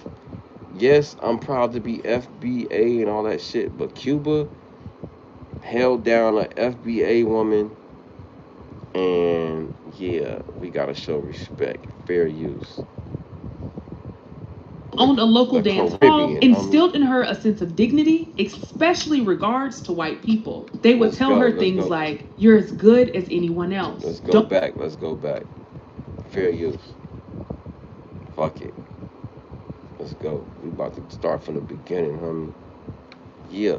Fred Hampton and Malcolm X, but how much of their stories do we really know? We learn about the nation's most notable black leaders in school and in the media, but even the things you can learn can be misconstrued depending on the source. 2 years ago. A perfect example of this is many false details about Martin Luther King Jr. portrayed in the media by way of the FBI. Another radical leader who shares the experience of having their narrative be told by the government is activist and author Assata Shakur. Some may know her as a member of the Black Liberation Army. Some may recognize the name as the late rapper Tupac Shakur's godmother. But if you were to look up Assata Shakur on the internet, you might find that she's a bank robber, a kidnapper, and a murderer. According to Shakur, through interviews in her autobiography, Assata, that is not at all her story. It is true that she has been a political activist since the 1960s, has worked alongside many famous revolutionaries like Huey P. Newton and Angela Davis. The meaning of her chosen name, Assata Alukbala, reflects her life and legacy. She who struggles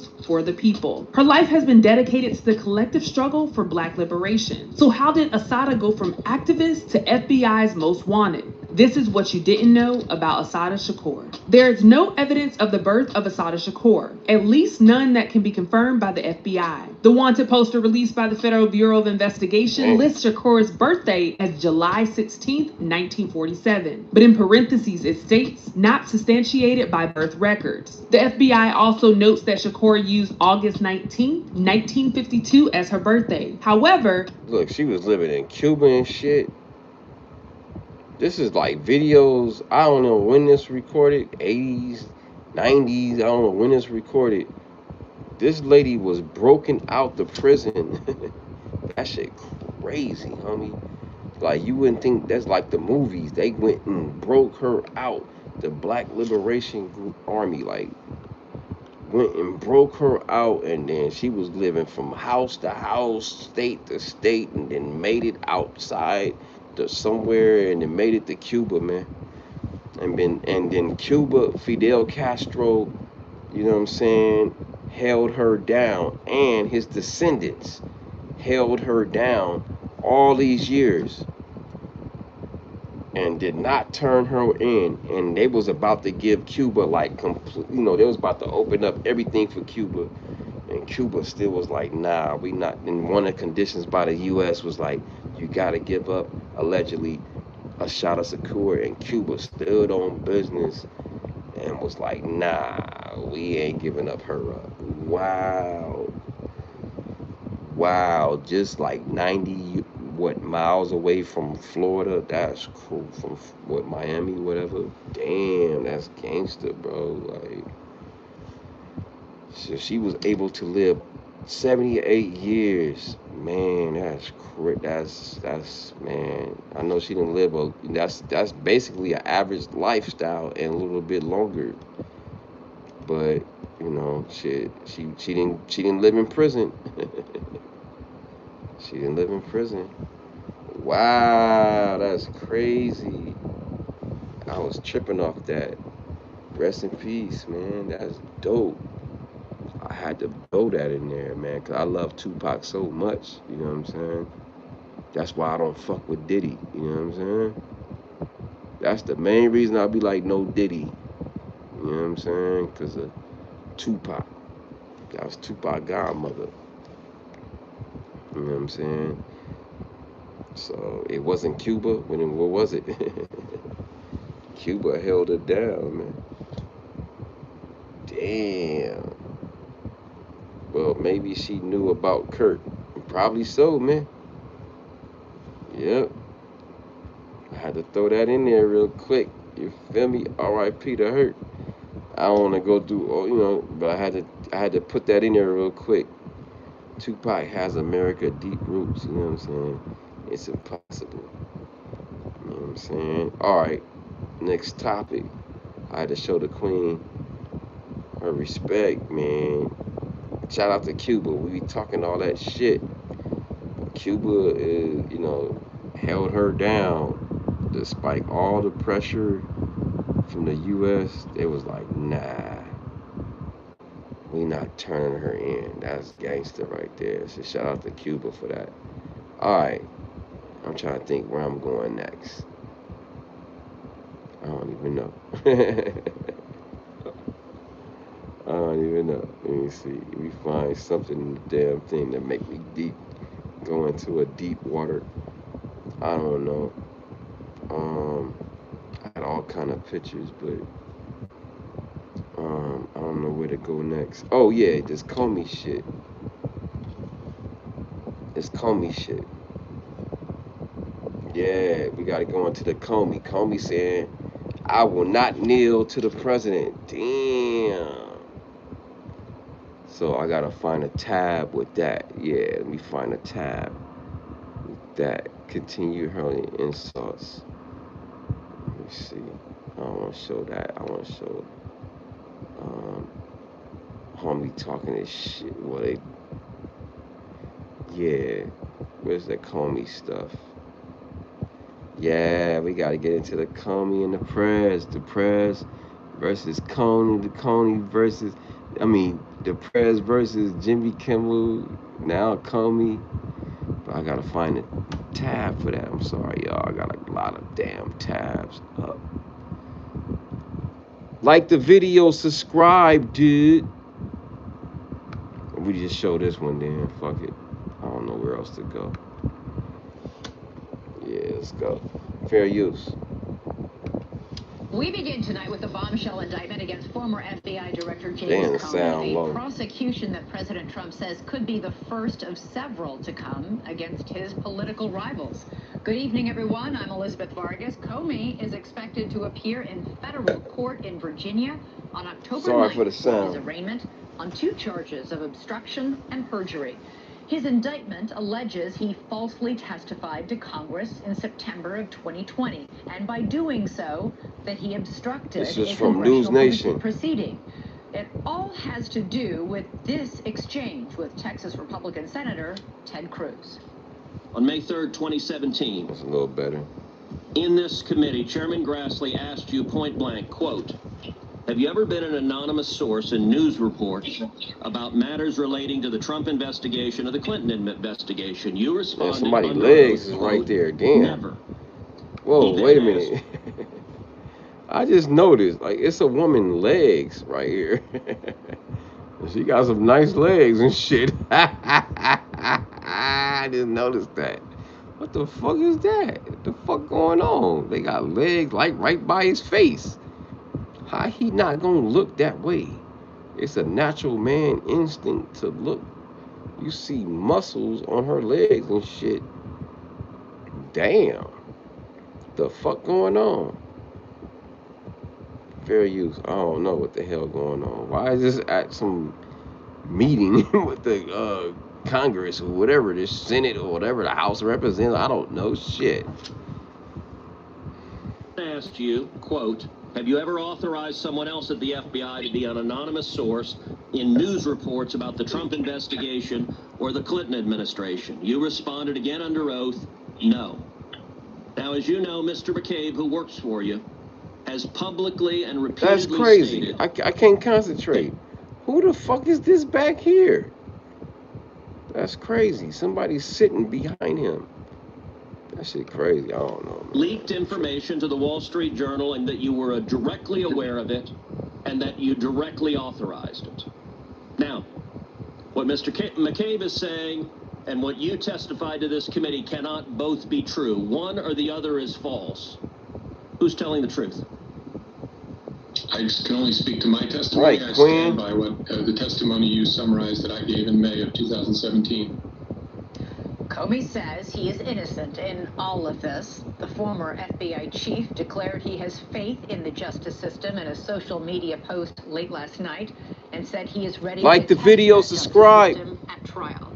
But Trump says it's clear Comey lied. The president wrote today that Comey is a, quote, dirty cop who left himself zero margin of error on a big and important answer to a question. He just got unexpectedly caught, end quote. Moderate post. News Nation is moderate, but They lean more to the right to me, in my opinion. I'm sorry. At a further step in a Truth Social post. It's supposed to be Trump saying calling this. Comey, quote, a total slime ball. Damn. Now, it's worth remembering the animosity between James. Trump called his ass a slime ball. Damn. Wow. Fair use. Comey and President Trump goes back years. He's a grandstander. The FBI has been in turmoil. New York pursue him for the fraudster that he was before he ever became president, lock him up. A guy like Comey, who's a sick man. I mean, Comey's a sick man. He played it so cute with Hillary. He's just a stupid guy. He's dumb as a rock. He's making us numb to that, to an erosion of the rule of law and to independent law enforcement, and that's a bad place to be. Comey's a liar and a leaker. Damn, man, this would be dope, but the sound is like so fucking low, bro. I like it. Can y'all hear it? Tell me in the chat, can y'all hear it? It seems like it's too low for y'all. Like, damn, man, I want to play that. That shit look like it's content, but it seems like it's too low. Is it too low for y'all? It sounds like it's too low for me. You hear it fine? I can hear it. Okay, cool. All right, cool. Fair use. Thank y'all. Thank you, Lois Cox. Thank you, Quint. When I fired this guy. Just put him in a double wide somewhere out near the fence, out in the grass. And he would eat there, he'd shower there, he'd exercise there, he'd be away, as Danya Perry said, from general population. Damn. All right, let's go right now to News Nation's Kelly Meyer live for us at the White House. Kelly, President Trump said today that more indictments could be coming. Who's he talking about? And is he talking about more indictments against Comey? Yeah, we tried to ask the president that as he returned here back to the White House tonight. He didn't take any questions, including that one from me. He just walked on past reporters, so we're left wondering exactly this who is Fox is on his no, list. I'm sorry. This is News Nation. President Trump is going further than like the video, subscribe, dude. Enemies list. President Trump says there is no list, that this isn't revenge. Whoa. But as you mentioned, he does say more is to come. Take a listen to this. Oh shit, yeah. No, there'll be others. Look, that's my opinion. They weaponized the Justice Department like nobody in history. What they've done is terrible. And so I hope there are others. You can't let this happen to a country. And as soon as he got back to the White House tonight, Elizabeth, President Trump took to Truth Social and he urged Microsoft to fire one of their employees. Damn, Trump is a gangster. This motherfucker, he trying to get motherfuckers fired, dog. He a snitch. Damn. Listen. Of their employees. This is someone who served Social, and he urged Microsoft to fire one of their employees. Listen. And he urged Microsoft to fire one of their employees. Damn, he a gangster. And he urged Microsoft to fire one of their employees. This is someone who Trump is against everybody, and right? He urged Microsoft to fire one of their employees. This is someone who served as I'm trying to tell y'all he a gangster. Microsoft to fire one of their employees. And he urged Microsoft to fire one of their employees. Not allegedly. Served as Homeland Security. Not allegedly, y'all. Barack Obama and Deputy Attorney General under President Joe. Go back. Come on, get me back up. What y'all doing? Oh, they messing up my arm. All right, what's good, everybody? Like, share, subscribe. Man, forget this Cash dude. App, $, Winston Spivey. Man, fuck you. Who is this dude, man? Talking about Winston. Who the fuck are you? They messing up my life, man. They talking about some bullshit. Oh, now I gotta find what she was talking about. Damn. James Comey, a prosecution that President Trump. They did me cold. I don't know. I think it was around this area. I don't know. Let's go. Exactly who is on his list. Now, critics are saying that President Trump is going further than former president. Wondering exactly who is on his list. Now, critics are saying that President Trump is going further than former President Richard Nixon did with his infamous enemies list. President Trump said... Damn. I know Nixon had an enemy list too. Damn. Lois Cox said, I think Trump should be grateful, Comey, for releasing Clinton messages allowing him to win in 2016. Ooh. Trump is 80, and he's not in the loop like that. That's people running, telling him stuff, Quinn says. Damn. Allegedly. I don't know. Trump says there is no list, that this isn't revenge, but as you mentioned, he does say more is to come. Take a listen to this. No, there'll be others. Look, that's my opinion. They weaponized the Justice Department like nobody in history. What they've done is terrible. And so I hope there are others, because you can't let this happen to a country.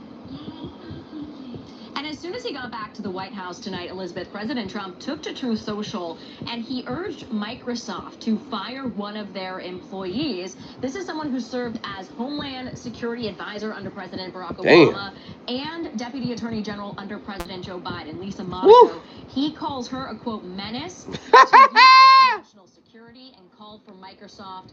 Damn, we called her a menace. That motherfucker Trump, boy, he got power, homie. Ooh, Trump is a gangbanger. To ensure her immediate termination. Trump's Attorney General, going back to James Comey, the DOJ says they will follow the facts. As you mentioned, the arraignment set for October 9th. That will be before a U.S. district judge that was appointed by former President Joe Biden. President Trump saying today that means Comey is, quote, off to a very good start, but it is a, quote, very big price. Don't forget on Trump's bad side, right? All right, Kelly that Meyer motherfucker, boy, Trump is a gangbanger. I'm trying to tell y'all. Our president, man. Then we gonna go to the left real quick. I know y'all gonna get mad. I piss everybody off. We gonna go to the left. The sound gonna be way better. Here we go. Former director of the FBI, whose indictment last night marks a radical turn, a literal hinge point in which our country ceased adhering to one of the central tenets of life in a democracy. So begins an ugly new chapter in which an unpopular ruler purges his own political party of prosecutors until he arrives at the weakest link in the chain. That link willing to do what two... See? And they be trying to talk about us content creators. That's what a content creator would say. What she just said on MSNBC, that's across the world, that's a one-sided, that's commentary, bro. Like, that's what a YouTuber would say. And this is on YouTube, though, but I know this is on regular air, too. Here we go, fair use. And I'm not dissing, I'm just saying. His indictment last night marks a radical turn, a literal hinge point in which our country ceased adhering to one of the central tenets of life in a democracy. So begins an ugly new chapter in which an unpopular ruler purges his own political party of prosecutors until he arrives at the weakest link in the chain. Damn. That link willing to do what two Republican prosecutors in good standing with MAGA refused to do over a series of years. Here's former FBI Director Jim Comey hours after news broke that he'd been indicted by a grand jury on 2 counts. My family and I have known for years that there are costs to standing up to Donald Trump. Like the video, subscribe. We couldn't imagine fair ourselves use, fair living use. any other way. We will not live on our knees, and you shouldn't either. Somebody that I love dearly recently said that fear is the tool of a tyrant, and she's right.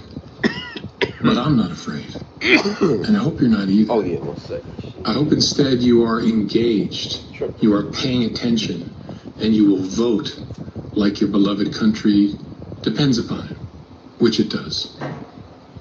My heart is broken for the Department of Justice, but I have great confidence in the federal judicial system, and I'm innocent. So let's have a trial. And keep the faith. Damn. Comey there is referring to a letter his Damn, daughter... he said, let's go to trial. He said, what, take the fifth? What'd he say? He gangbanging. Damn. What James Comey say? Heart is broken for the Department of Justice, but I have great confidence in the federal judicial system, and I'm innocent. So let's have a trial and keep the faith. Oh, keep the faith. Shit. System, and I'm innocent. So let's have a trial and keep the faith. Woo! Comey there is referring to a letter. What? For the Department of Justice, but I have great confidence in the federal judicial system, and I'm innocent. Oh. So let's have a trial. Oh. And keep the faith. Damn. Comey there is referring to a letter his daughter, Maureen Comey, wrote to her colleagues in the Southern District of New York when she was fired from her job there. Fear, though, is Donald Trump's fake. Damn, let's go back. Oh, shit. Fair use. He gang banging. He like, what? Bring it on. He like, Trump, bring it on. We egging it on here. Let's go. All the way from the top to the beginning. Standing up to Donald Trump. But we couldn't imagine ourselves living any other way. We will not live on our knees. And you shouldn't either. Somebody that I love dearly recently said that fear is the tool of a tyrant. And she's right. But I'm not afraid. Ooh. And I hope you're not either. Ooh. I hope instead you are engaged. You are paying attention. And you will vote like your beloved country depends upon it. Damn. Which it does. My heart is broken for the Department of Justice. But I have great confidence in the federal judicial system. And I'm innocent. So let's have a trial. And keep the faith. Damn, before that. Comey there is referring to a letter. But I have great confidence in the federal judicial system, and I'm innocent. It does. My heart is broken for the Department of Justice. It does. My heart is broken for the Department of Justice. My heart is broken for the Department of Justice. Damn. My heart is broken for the Department of Justice, which it does. My heart is broken for the Department of Justice. Damn. It does.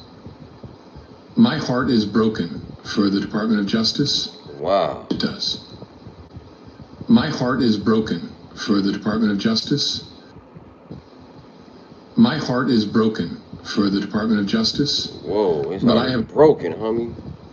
My heart is broken for the Department of Justice. My heart is broken for the Department of Justice. Damn, one more but time. I have great confidence. My heart is broken for the Department of Justice. But I have. My heart is broken for the Department of Justice. My heart is broken for the Department of Justice. That shit hard. But I. My heart is broken for the Department of Justice. That's it. But I have great confidence in the federal judicial system, and I'm innocent. So let's have a trial. I'm innocent. And keep the faith. Beloved country depends upon it, which it does. Paying attention, and you will vote like your beloved country depends upon it, which it does. My heart is broken for the Department of Justice, but I have great confidence in the federal judicial system, and I'm innocent. So let's have a trial and keep the faith. Comey there is referring to a letter his daughter, Maureen Comey, wrote to her colleagues in the Southern District of New York when she was fired from her job there. Like the video, subscribe, dude. As his administration blows through decades of norms and traditions and begins to actually prosecute Donald Trump's critics, something Trump has wanted to do since his first term. Brand new reporting from MSNBC reveals that it is not clear if there was any prosecutor in the office willing to argue this case. And MSNBC also reports this now, quote, prosecutors in the Eastern District were confiding to each other late Thursday night that Trump's new appointee will have a difficult time finding even one assistant U.S. attorney in her office to help her take Comey to trial. After all, just a few days ago, according to ABC News and later confirmed by MSNBC, prosecutors in U.S. Attorney Lindsay Halligan's office. Shit, her hair done than a motherfucker. Her, shit, whoever her stylist, that shit bombed in a motherfucker. And she know it. I spent $5,000 for this motherfucking hair. Y'all gonna take a picture of this shit. Yeah, her hair bombed in the motherfucker. Yeah, she got that shit done.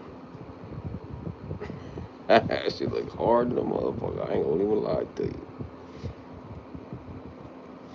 Shit, she got her shit done.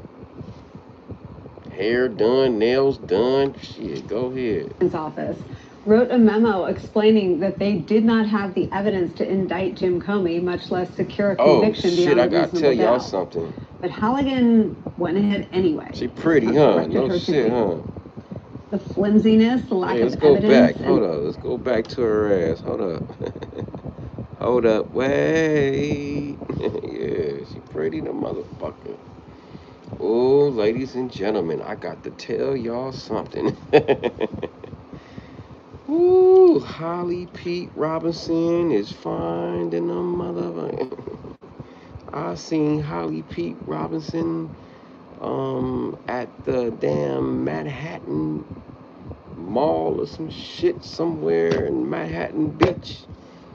She had cakes, 21 Jump Street, fine in them, had cakes, fine, 61, still booming, still had cakes. Oh, what are they eating these days? There's a lot of women that's older, that's cougars, that's cracking. Ooh, yeah, I see y'all shining. Yeah, man, I seen a fine ass woman, man, a motherfucker, Holly Pete Robinson, homie. I was in the 7th, 8th grade, 21 Jump Street. Oh my God. I used to have a little crush on her, bro. I got to see her in person. I was like, damn, I didn't know she was thick like that. Oh my God. Word is born. Shout out to her. She is beautiful. I just want you to know you're my favorite girl. I'm sorry, I had to do that tribute real quick. Shit, like the video. Jim Comey, much less secure a conviction beyond a reasonable doubt. But Halligan went ahead anyway, as Trump directed her to do. The flimsiness, the lack of evidence and facts in the case against Jim Comey, as it appears right now, shows us one thing important about the second Trump administration.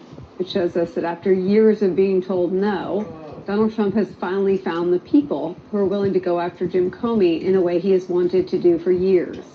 What his hand-picked Attorney General in his first term, Bill Barr, refused to do, and what the special counsel Barr appointed, John Durham, also found no evidence for and refused to do. Bill Barr actually wrote about Trump's hectoring him to indict Jim Comey in his book. And he wrote that he told Trump that if the Justice Department tried to prosecute Comey for handing memos about his conversations with Trump to his lawyers, it would, quote, be obviously vindictive and, quote, meet with quick defeat, end quote. I gotta show the right and the left, man. This is the left. Now, in his second term, Trump can say, quote, nothing is being done. What about Comey, Adam Shifty Schiff, and Letitia? He can force out a U.S. attorney with sterling Republican credentials and relationships in MAGA Republican circles, including atop Trump's DOJ, who refused to bring the case against Comey until he finds that weak link. All right, enough politics.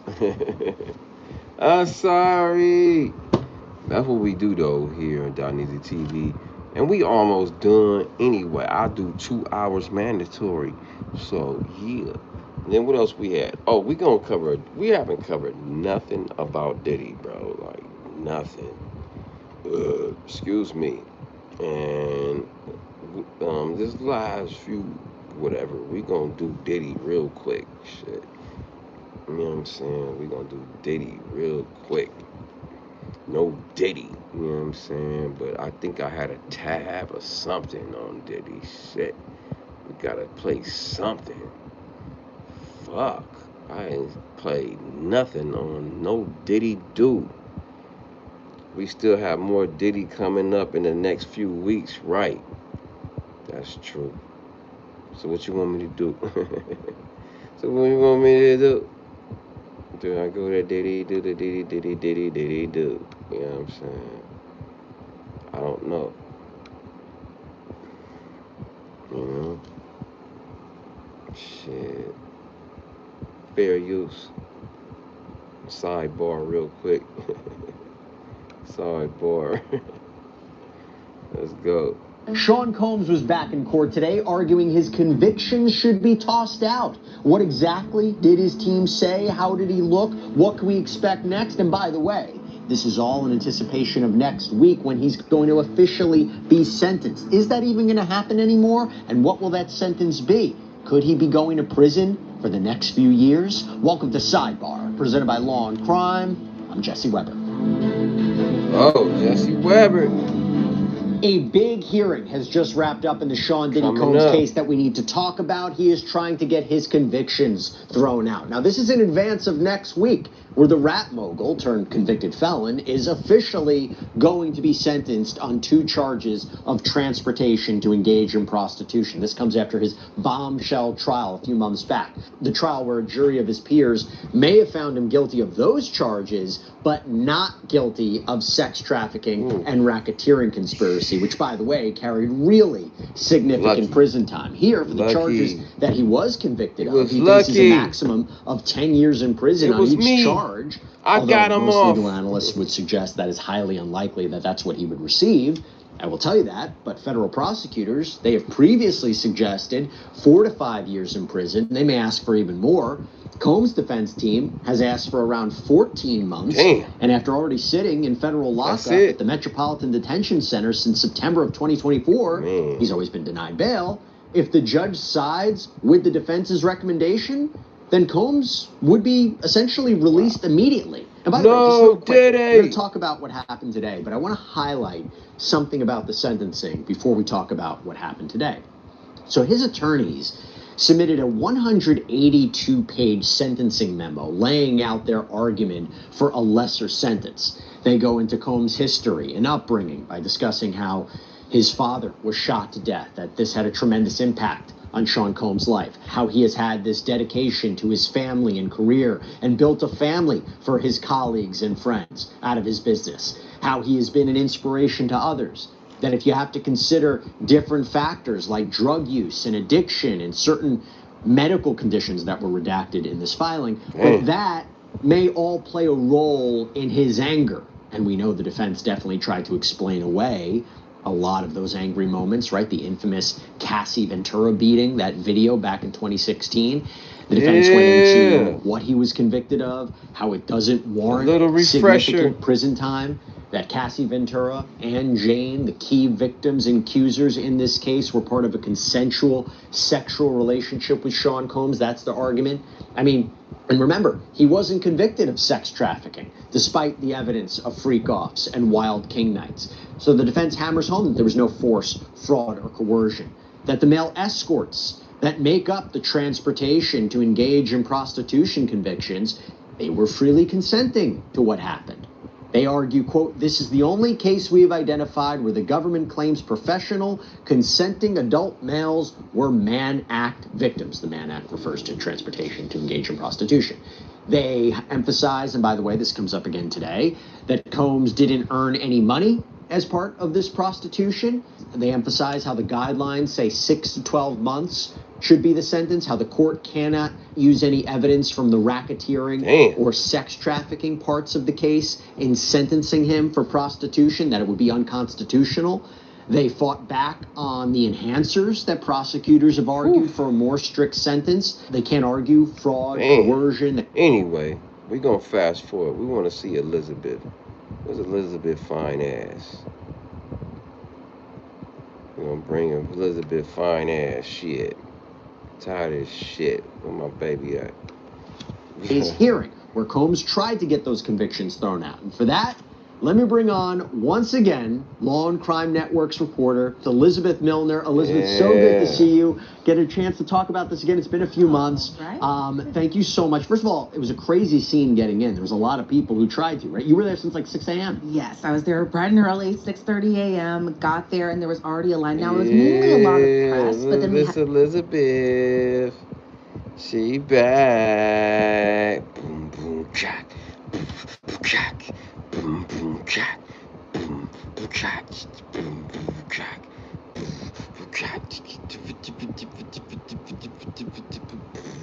jack. Hey, yeah, the dope shit.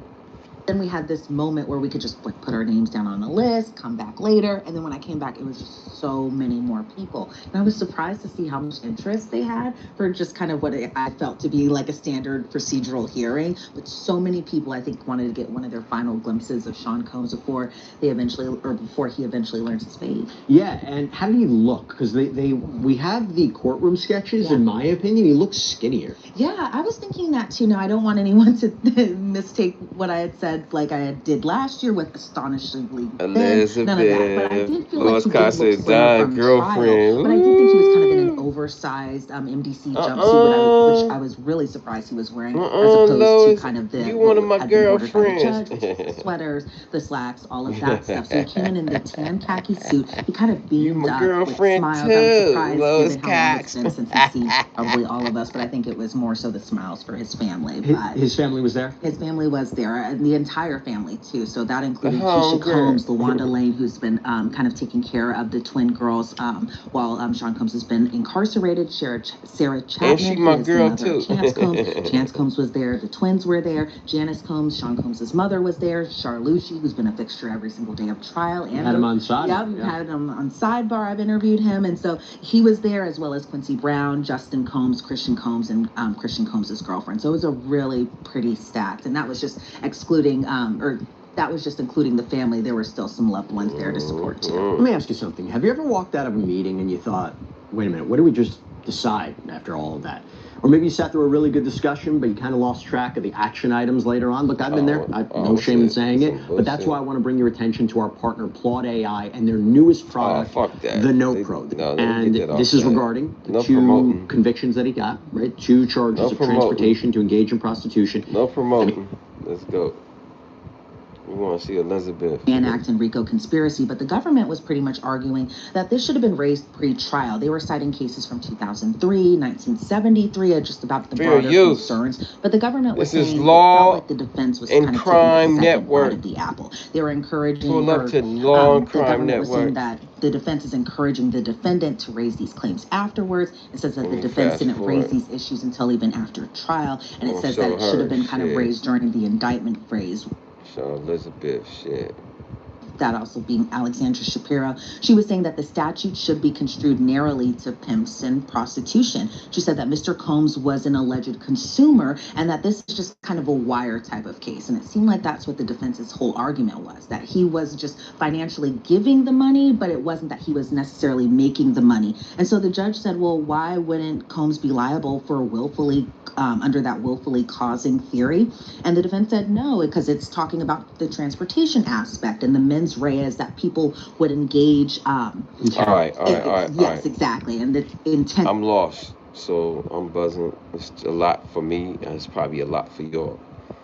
But I wanted to just, since we like towards the end anyway, let me just focus on my ass. And then y'all look at me. Shit, fuck that. And then I'm gonna find what I want to talk about. Shit. Since it's dying, it's going at the end, I want to see, it was some stories in here that I wanted to cover and shit. Damn, I didn't take no picture of it. That's some sucker shit on my part. Wow, I wanted to cover a topic. And that's some sucker shit. Well, I did that side of that. That was dope, but it was something else. Damn, I thought I took a... Is this it? No, it's something else. Nah, we already talked about Jimmy. We talked about that. I'm just gonna jump on shit. Nah, let me not jump on everything. Wait a minute. I thought I took a picture of what I wanted to talk about for a second. Give me a second, y'all. Hold up. I seen some shit earlier. I did want to look at this. Look. That's a picture of his ass, allegedly. And they was people, different reporters was capping on him. You know what I'm saying? Lois Cox laughing. He had gray hair. They said he was looking toe up a couple of people that was there. I ain't saying I seen it. I can't remember who. I think the Simone, the attorney, said he looked bad, and it was somebody else. somebody else that said they went there and he looked bad. I'm not saying he did. I didn't see it. I wasn't in New York. But they say he had on the New York federal jumpsuit, and his hair wasn't like shaped up. It was just everywhere. And they say he looked wild. Like, that, according to two sources, I can't remember the other one. Simone, the attorney Simone or some shit. Her ass. And who was the second one? Somebody else said they went there and they said he looked bad. I'm like, damn. Oh, it was a guy. It was a guy. Yeah, let's find the content. Some Asian dude. Yeah. Or Mahdi or some shit. He went to the trial. And he was talking about how he looks bad. He looked bad. I was like, damn. What the fuck? Like, I didn't look Diddy in his eyes or nothing. I was like, damn, why you didn't look Diddy? I was sitting right behind Christian. He was talking about, I was sitting right behind Christian and and Justin and everybody. And and I didn't look him in the eye. I didn't look Diddy in the eye. I was like, why you look Diddy in the eye? You scary motherfucker. Look Diddy in the eye, you asshole. You covering him all the time. You sitting right next to the dude. I ain't like when he say that. I couldn't look him in the eye. I'm like, what? What you mean you couldn't look him in the eye? You been talking about him. I'm gonna look that nigga. I'm gonna look him, that dude, the N-word, excuse my language. If you were offended by the N-word, I apologize right now. So I'm sorry, okay? But yeah, some dude named Mahdi or some shit. I gotta go to my histories. I'm gonna find his ass. He was like, yeah, I couldn't look Diddy in the eyes. Wait, you a sucker then. You said right behind the family and everybody. I said right behind everybody, and I couldn't look him in the eyes. What? Nah, ain't no way I'm gonna sit that close to that motherfucker and I ain't gonna look him in. I went all the way to New York. I don't give a fuck if we had to fight right then and there. You know what I'm saying? I'm gonna look that motherfucker in the eyes and be like, hey, Tupac. I'm gonna say, Pac. R.I.P. Pac. I'm gonna find his ass. Yeah, his punk ass. I don't know when I watched it. I looked him right in his eyes. Damn, it's 2 hours in. Y'all lucky. Y'all might not. I might not be able to pull his ass up. Shit. Oh, there he is. Yeah, I found his ass. I couldn't look him in the eyes. I'm like, what? What you mean you couldn't look him in the eyes? You whole ass. What you mean? One, well, we know Diddy didn't have the Prince eyes. R.I.P. Prince. Shout out certain to cases that they were using as examples. The defense were trying to use these cases, and well, the judge was like, well, you know, that actually didn't happen. This happened. This event happened. I got to hear what he said about the eyes part. Responds. He cuts her off and says, why is it a different case? That's a...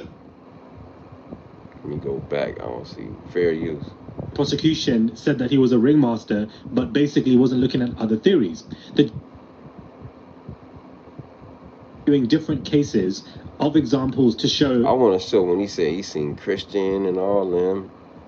Trial. I expected Judge Arun to tell us right. Let me rewind a little bit. Fair use. Directly.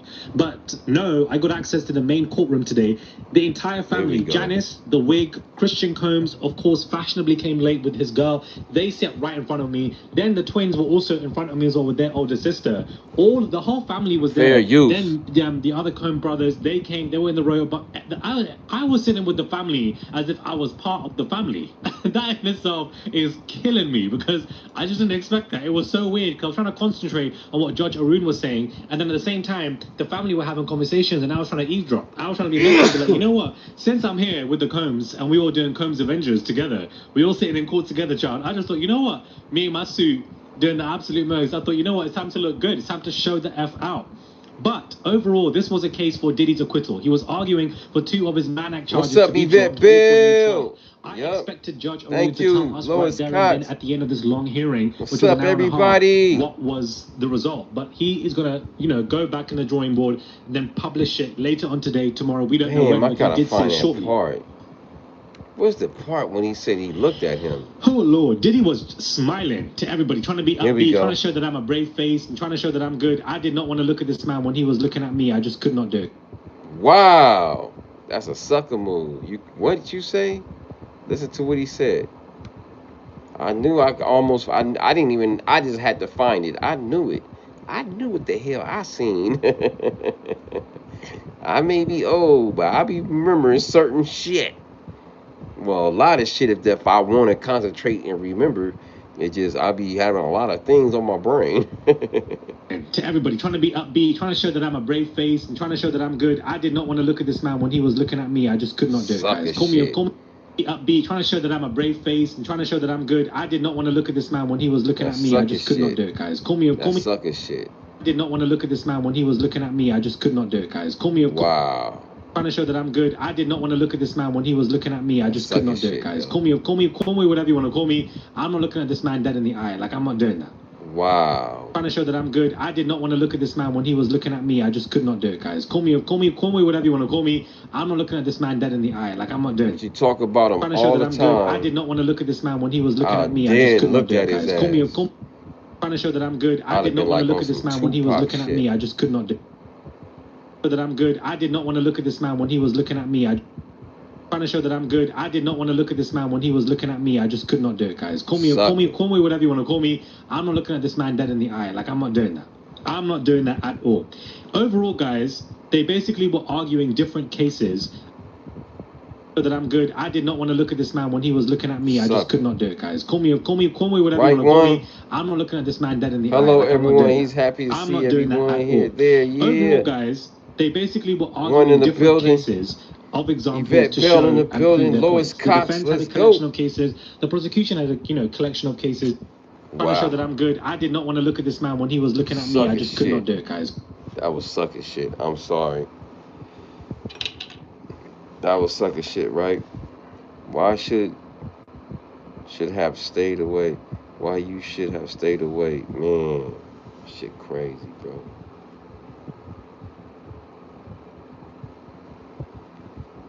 Well, we'll know by Friday. Friday Night Live. By time Friday Night Live, man, we should have a verdict.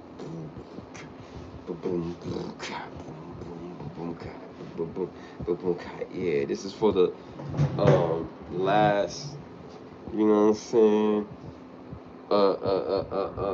people that love me. Yeah, now we can talk to each other, you know what I mean. Now I can read the chat. It ain't going wait, did Diddy get out, or will he? Nah, he ain't out. October 3rd, let's see what happens. Let me check the analytics. You know me, it's been 2 hours. I did my obligation, and I don't want to mess with YouTube algorithm or nothing. You can see where I'm at after 2 hours. Let's see where I'm at after 2 hours. That's pretty good. It's pretty good for 2 hours. Yeah, shout out to y'all. Yeah, it's pretty good. Yeah, that's pretty good. Yeah, I'm putting numbers on the scoreboard. You feel me? Yeah, it's double digits. Yeah, double it up. Double digits, double up, double digits. You know what I'm saying? Putting numbers on the scoreboard. Subscribe, like, hit the notification bell. Make sure that shit says all. You heard me? Yeah, that made me just want to just chill. You know what I'm saying? Fuck with y'all. What's up? What y'all on? You know? Yeah, what y'all on? red wine. Yeah. Wait, did he get out? Nah, he ain't get out. He's sitting in that damn Brooklyn Sunset Park federal pen. I've been in that area. I stayed there 3 different times in a row. Sunset Park, Brooklyn and suburbs, 3 different stations. That was tight. I stayed at 3 different stations. I stayed at the 36th Street station. I stayed at the Hamilton station. I stayed at the 45th station on my 50th last year. I stayed at 3 different hotels. That shit was tight, like, all in Sunset Park. But now I know, yeah, I'll be in the better part, like where I was at on Hamilton. Yeah, that shit is like suburb out, to where they looking at me like, who's this motherfucker? Does he work here? They had exclusive clubs to where I got off. We was like, can we get in? Me and somebody else, another content creator, I didn't say their name. And they was like, nah, y'all can't get in there. I was like, damn, we can't get in that club. They had a club just for whoever. In that community, they had they had a certain community, and then they had an Asian community. I ain't gonna say the other one. I don't want nobody getting at me. But yeah, it was I never seen that. Well, yes, I have in different parts of LA, but I was just in their neighborhood, you know what I'm saying? They didn't treat me bad or nothing, you know what I'm saying? It was just different. I was surprised. I was like, damn. They did tell me this is the good part of Sunset Park. They did, but it was like 2 years ago. This year, I was kind of on 45th station. I was in the hood. I was low key, little sketchy. Yeah. I mean, yeah. Luckily, they gave me a pass in New York. Shout out to them. They feel like, look at this nerd ass motherfucker, let him go. Thank you. Shit. I seen some real dudes, and they kind of looked at me. They said, what's up? 2 Puerto Rican dudes. It's like, they looked, but glanced a little bit. And like, hey, what's up, man? They was older. They was like my age, maybe 5 years younger. And they had tats, everything. You could tell they from there. And I guess they ain't seen each other since yesterday. Or, hey, what's up, man? Hey, what's up, man? And they kind of looked, both of them looked, but they ain't look too hard. They just glanced real quick. And they just walked away from each other. But I seen that they looked at me. I'm like, who's this motherfucker? You feel me? But they made a great decision and letting they bro go, yo. So shout out to them. Because, yeah, you could tell they from there. Like, but they wasn't, you could tell they like my age. They like, oh, he just walking or whatever. I wasn't a threat, thank God. Man, in they eyes. Oof. There was some buff dudes too, like, and I met other people. Shout out to the amigos, man, for real. And I seen the dude at the sandwich shop right by the 45th station, that liquor store right there. They make some good ass chopped cheese in that bitch. You feel me? That shit is bomb. 45th station, man. Liquor store right there got some good ass Philly cheesesteaks, like, for real. Yeah, and then the people, when I went in there a couple of times, people was looking in and shit. You could tell they were from the area. They're like, who's this motherfucker? But everybody was cool. Like, they wasn't tripping, right? They were just curious. Like, who's this motherfucker? You know what I mean? They know who not from there. Like, they know. Like, they there every day. So it was like teenagers, though. It was like little kids. And they looking in, you could tell, what the fuck is this? They just kept going. But then I saw a few black people walking through. Not too many, but a couple of them. So I can say, okay, it's a mixture, a little bit, you know. And I seen some white people, you know, but it was majority brown. I was cool in Philly. Yeah, when I went to Philly, Yeah, it's a confession right now. Shout out to y'all. I'm will just go ahead and just do 3. Fuck it. If I can. I'm so buzzing. Since now I'm just talking to the real audience. Cause I already hit my number. So somebody coming in like, oh, it's only 2,200 people. You should have been here earlier. You know what I'm saying? I did the whole content. Now I'm just on some real freestyle talking to the people. You know what I'm saying? I was cool in Philly, so I had a good time in Philly. I wish I could have caught the bus, man. Damn. I didn't know I was that early. I thought my game was like about what time I thought it was? I don't know, man. I thought it was through like early, like 11, 12 o'clock in the afternoon. But that game wasn't like till 7 o'clock at night. So I got there at like, I had like 6, 7 hours of just kill time, man. And I went to get a Philly cheesesteak. Well, first I went to the steps and shit. And went through the park. Then went and got a Philly cheesesteak. And came back and stayed around for a minute at the Phillies game. I went to a Phillies game against the Dodgers. I was in New York. Y'all don't know, I forgot. Like y'all know, I was in New York like 2 years ago, and I took the Amtrak from New York to all through fucking New Jersey to Philly, and I seen Newark and all the different stations in between. I seen all that shit with the lights and shit. I don't know what bridge that was that had the name of it. I can't remember what name. I don't know if it was Trenton. I remember going through Trenton, Newark station, and all kind of shit to get to Philly. Walk around a little bit. What was that, St. John's or some shit? You know what I'm saying? Just, wow. Wanted to see the Dodgers in Philly. Shit. Yeah, went to Kobe Bryant's favorite spot. Went somewhere on the north, I don't know, somewhere in Philly on the north. Just took an Uber there. That shit was fire.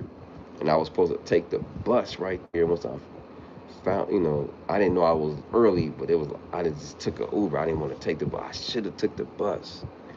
And it was a bus that was going to just guide me through the city and then get me to the fucking stadium, and it would have just killed time. But damn, it was in a nice neighborhood. That shit was crazy. And I seen like black people walking into a nice neighborhood. It was in like a hilly area. I don't know. It was like mansions and shit. I don't remember what street I was on. But I was like, what the fuck is this? I'm in Philly? And it was like in the suburbs, looked like. It could be in the city. I don't know where the fuck I was at. Damn. Took an Uber, got to the stadium. It was too early. Went there and said, hey, I'm here for the game. It's like the game don't start in 3-4 more hours. I was like, damn. Wow. So I just killed time around there. I don't know what the fuck I did for 2 hours. Yeah. Shout out to y'all in the chat. Northeast. Man, that was a nice neighborhood. I don't know where that... Let me see if I can go to one of my channels, man, and show you whatever Philly place that I went. Like, that shit was crazy, man. Let me see if I can go to my Facebook or some shit. Oh, I gotta log in. I don't want to log in. Let me see if I can go on my YouTube, go to my Philly shit. Some sandwich place. And it's eating me up. I don't know the name. That shit was fire. And I got the biggest sandwich that they make. That shit was like, but it was like just $25 for all that food. Man, I just broke it in half and ate, well, a little bit of the half. and I gave the other half to this lady and like her grandkids and shit. It was like about 4 grandkids. They kept looking back at me. And you know, little kids, they like 2, 3 years old, maybe 4 the most. They like between 2 and 4. They like looking at me. They looking at, you could tell they hungry. And I know that language. They like, yo, we haven't ate all day. Like, mister, can you give me a piece of that sandwich? And I know she was about to get a sandwich for them, but I felt obligated. The babies was looking at me, man. Them Philly babies was looking at me, man. They was like, mister, we haven't ate. Our grandmother, no disrespect, I don't know who that lady was. She probably fed them everything. I'm just telling you what I felt. The babies was paying attention to me and my sandwich and looking at every bite I was making. Little kids, girls and boys. They was looking attentive and shit. I'm like, damn. Man, hey, ma'am. Here, let me give you this sandwich. I'm about to go. About to watch the Philly game, and I don't want to eat this other half, which was the truth. I didn't want to eat the other half because I just knew if I ate all that food, my guts and all that drinking and shit, it wasn't gonna add up, and I was gonna have to take a dump somewhere. So I know my body. So I'm like, okay, I'm just gonna eat a little bit of this sandwich, this Philly cheesesteak, but I'm not about to eat all of it. And I don't know if they're gonna allow me to bring this sandwich with me. Fuck it. Might as well give it to the babies. Them Philly babies was looking at me like, feed me, Don. Feed me, Don. You from LA? They felt like they knew I was from LA. You from LA? Feed us. Grandmama's not feeding us. She gonna give us a little bit of food. I said, here, ma'am, take all this food, this big ass half of this big ass sandwich. Take it. Oh, thank you. She took it like a motherfucker. They said, I'm from somewhere else. Somewhere down south. I'm from somewhere down south. I'm visiting. These are my like little cousins or nephews or some shit. I'm just here to get them some food, and that's it. And then I'm taking them back. I was like, oh, these not your babies? Nah, it's like one of them is mine and whatever, and the other one's whatever. I was like, oh, okay. But here, take this sandwich. Shit, take this big ass. The babies is looking at me like, Don, like, feed me, motherfucker. I felt the energy from the babies. Them Philly babies was talking to me. I was like, here. And then it was like gangbanger. Long ass fucking locks and shit. I didn't see him at first. And then, because he was with a family. And then after a while, he didn't see me either.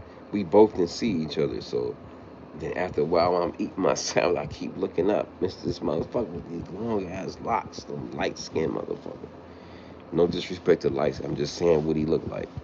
And he was looking at me, and I'm eating something, looking back up. I'm looking at the babies. They hungry and shit. Like, maybe get the fuck up out of here. I got to feed the babies. I got a gangbanger that scoped me out in front of his family. He ain't trying to say nothing because he's with his family, but he's looking at me like, who is this motherfucker? I did have like a white LA hat on. I wear that shit on the East Coast, a white LA hat, because I don't want to wear a blue one because I know it's going to stick out. And so I just wear the neutral white hat, you know what I'm saying? Because I know blue ain't popular in New York. So it is on the West Coast, but not in New York. Or the East Coast, they like, who's this guy? So I just wore a white LA hat. But you can still, it ain't LA. But they showed me love, though. Shout out to Philly, man. They spared me. New York spared me. Philly spared me. Yeah. They showed me love, man.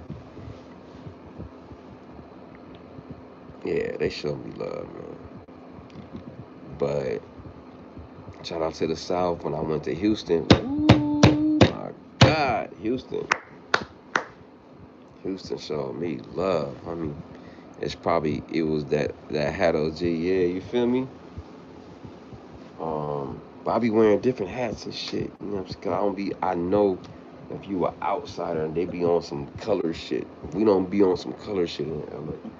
But then again, some people do. So it depends. It's weird. Some people be tripping, some people don't.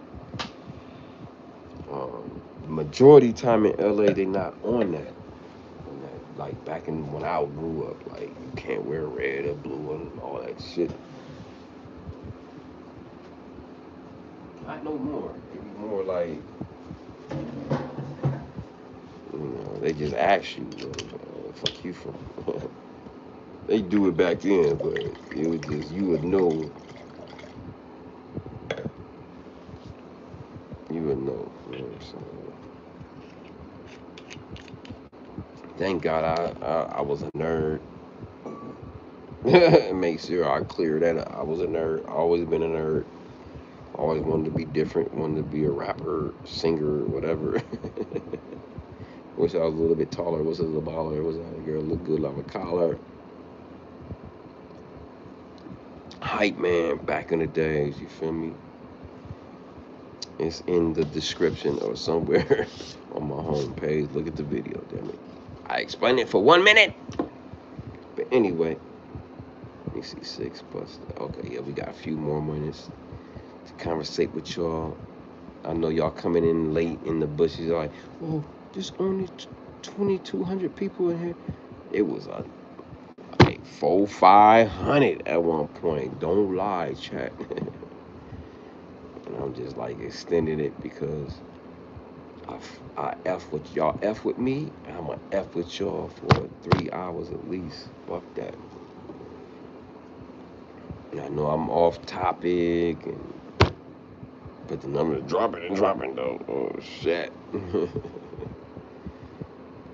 And then no Diddy is showing. Let me see what we show. Oh, I wanted to talk about this. That football player. I thought I took a picture of that shit. That football player, even if it was just a little quick shot. Maybe I know I did. Is this it? No, it's something else. I thought I took a picture of that dude who shot up the place in New York. And it showed like a little thing that he had CTS. That's not it. That's not it. That's not it. That's not it. Okay, maybe I didn't take a picture. Damn. I thought I took a picture of that dude, man. I'm mad. I wanted a picture of that. That's not it either.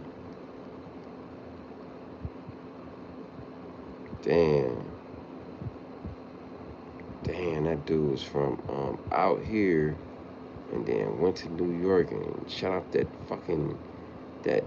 NFL place.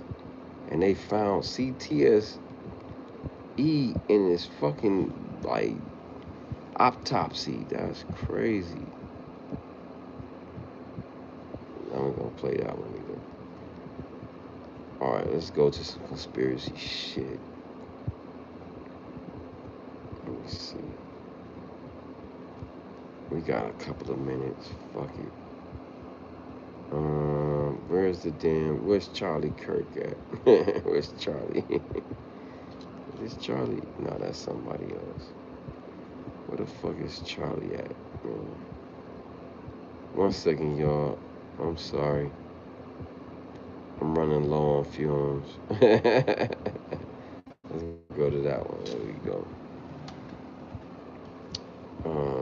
I'm gonna find some clip. I thought I seen some shit. Yeah. Let's go to Charlie again. Let's go to Charlie shit. Let's see some Charlie shit.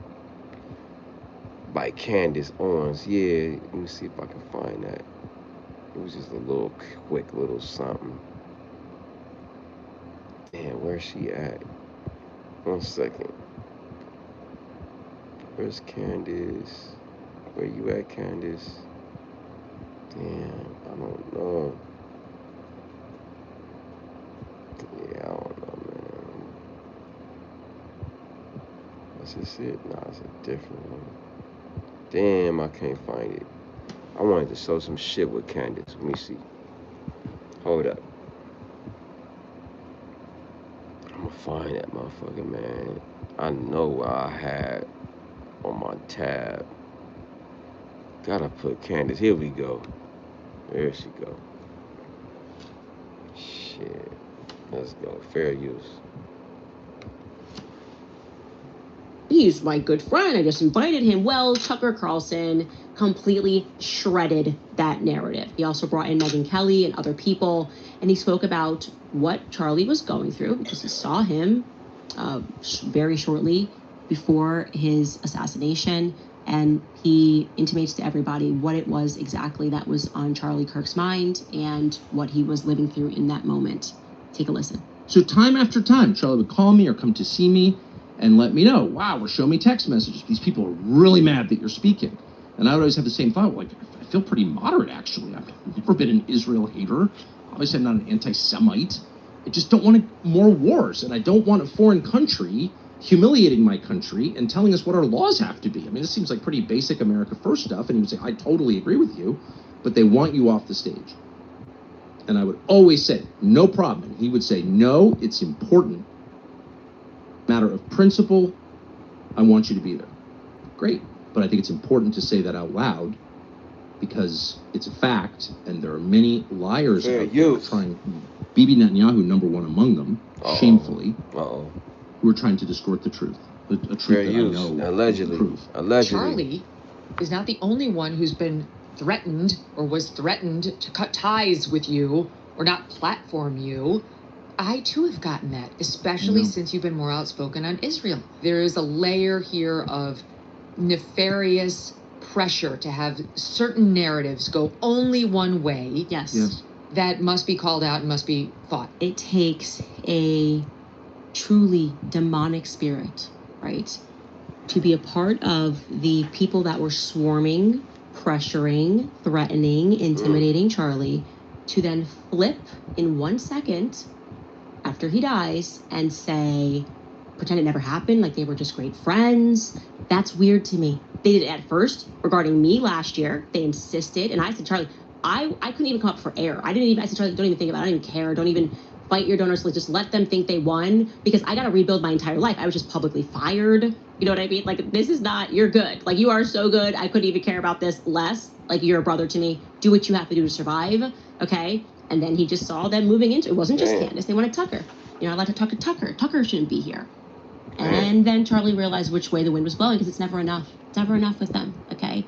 They want to be the authority on. Damn, she look like she about to be on this shit for a minute. I ain't mad at her. Shit. It's reality that those very same people who were pressuring him and threatening him and look at her eyes, she is possessed. Shit.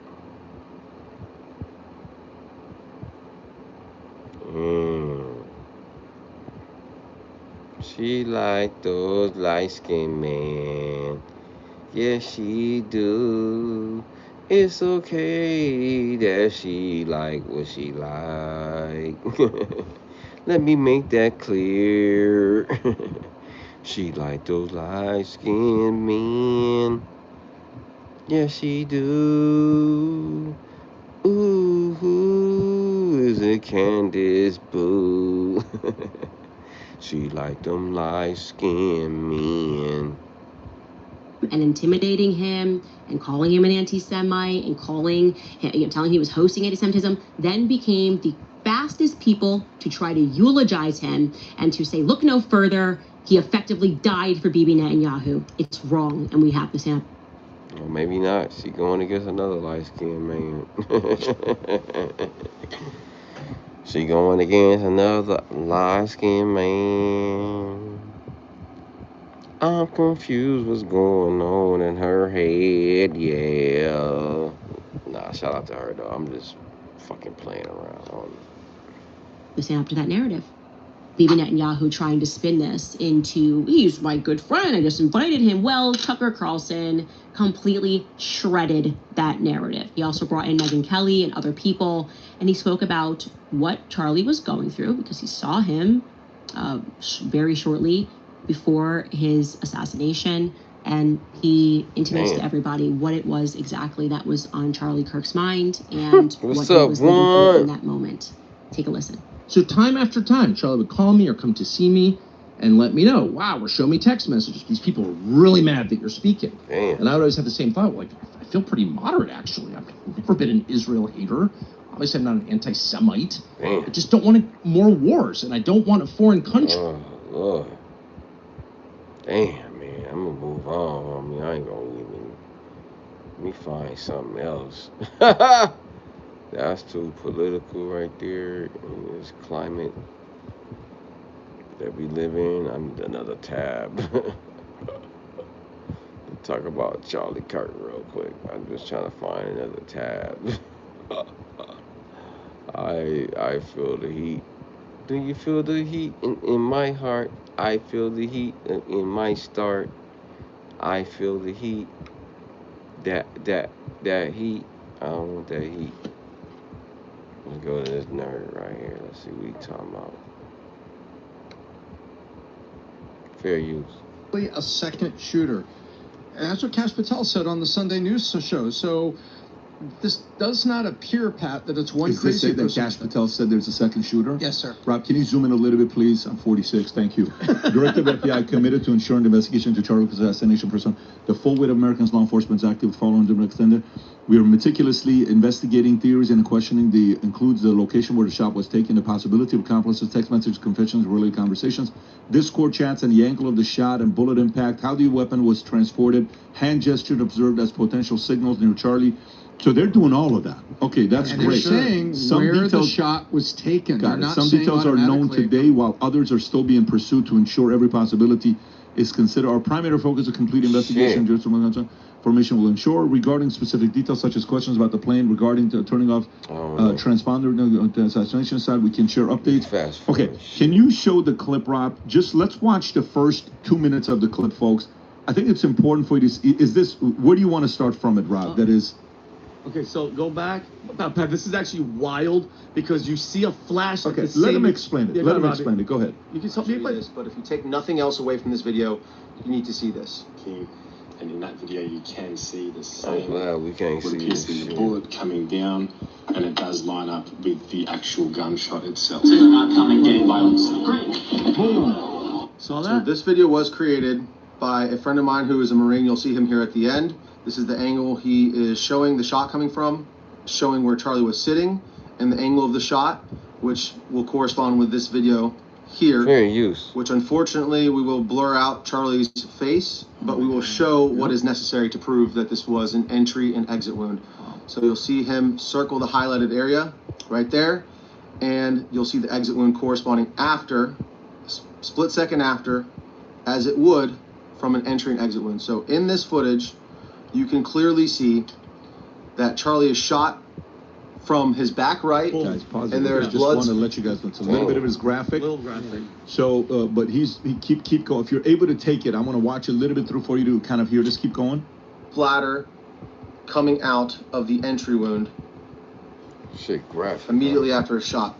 The first arc is kind of down, as if it's just gushing out from the entry wound. And then the second shot corresponds with when his head kind of snaps forward. That fluid then flips up in relation to that motion, so you can see there's that second splatter flipping up into the air. Man, God, this is something that I hadn't seen to this date. I saw this for the first time late in the evening yesterday, and I decided that this needed to be put out immediately because no one that I know of is talking about this.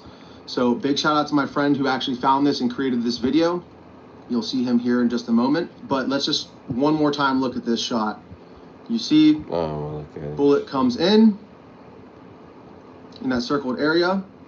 You have the blood splatter go down, then up, and then immediately after, you see the exit right here with the skin being pierced. And then the exit wound emerges. Yeah, he crazy. I'm gonna fast forward. I'm gonna watch that shit. And I get it. Thanks, Adam. It's early, and I get it, but we want to see. It's not. You're very good point. In 2 weeks, show us. And the fact that you made a great point when, and this is when we were there, when they came out with his bones were a man of steel. Don't ever try to gaslight us with that type of situation. Because if it's a 30-06 at 20 yards, I didn't want to show it to Robbie. They had a dummy at him with it's the skin of like a human, and it's set up. It blew the whole neck completely off. Yeah, I'm good. Hey, y'all, I'm out, yo. Like, I'm out. Yo, I can't make it. I don't know if I can make it for 3 hours. I'm trying. I'm buzzing. Are y'all there? Anybody there? Anybody there? Hello. Hola.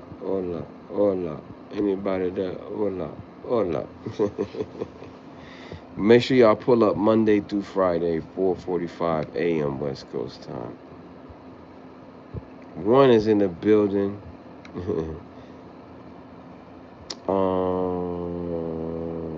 4:45 a.m. West Coast time, 6:45 a.m. Central time, and 7:45 a.m. East Coast time, Monday through Friday. Pull up on your boy. Like the video, subscribe, hit the notification bell. Make sure that joint says all. Shout out to everybody in the mother freaking chat. The quiet one said hi. What's up? All right. I see a couple people saying what's up to me. You know what I mean? But I'm out. Mwah.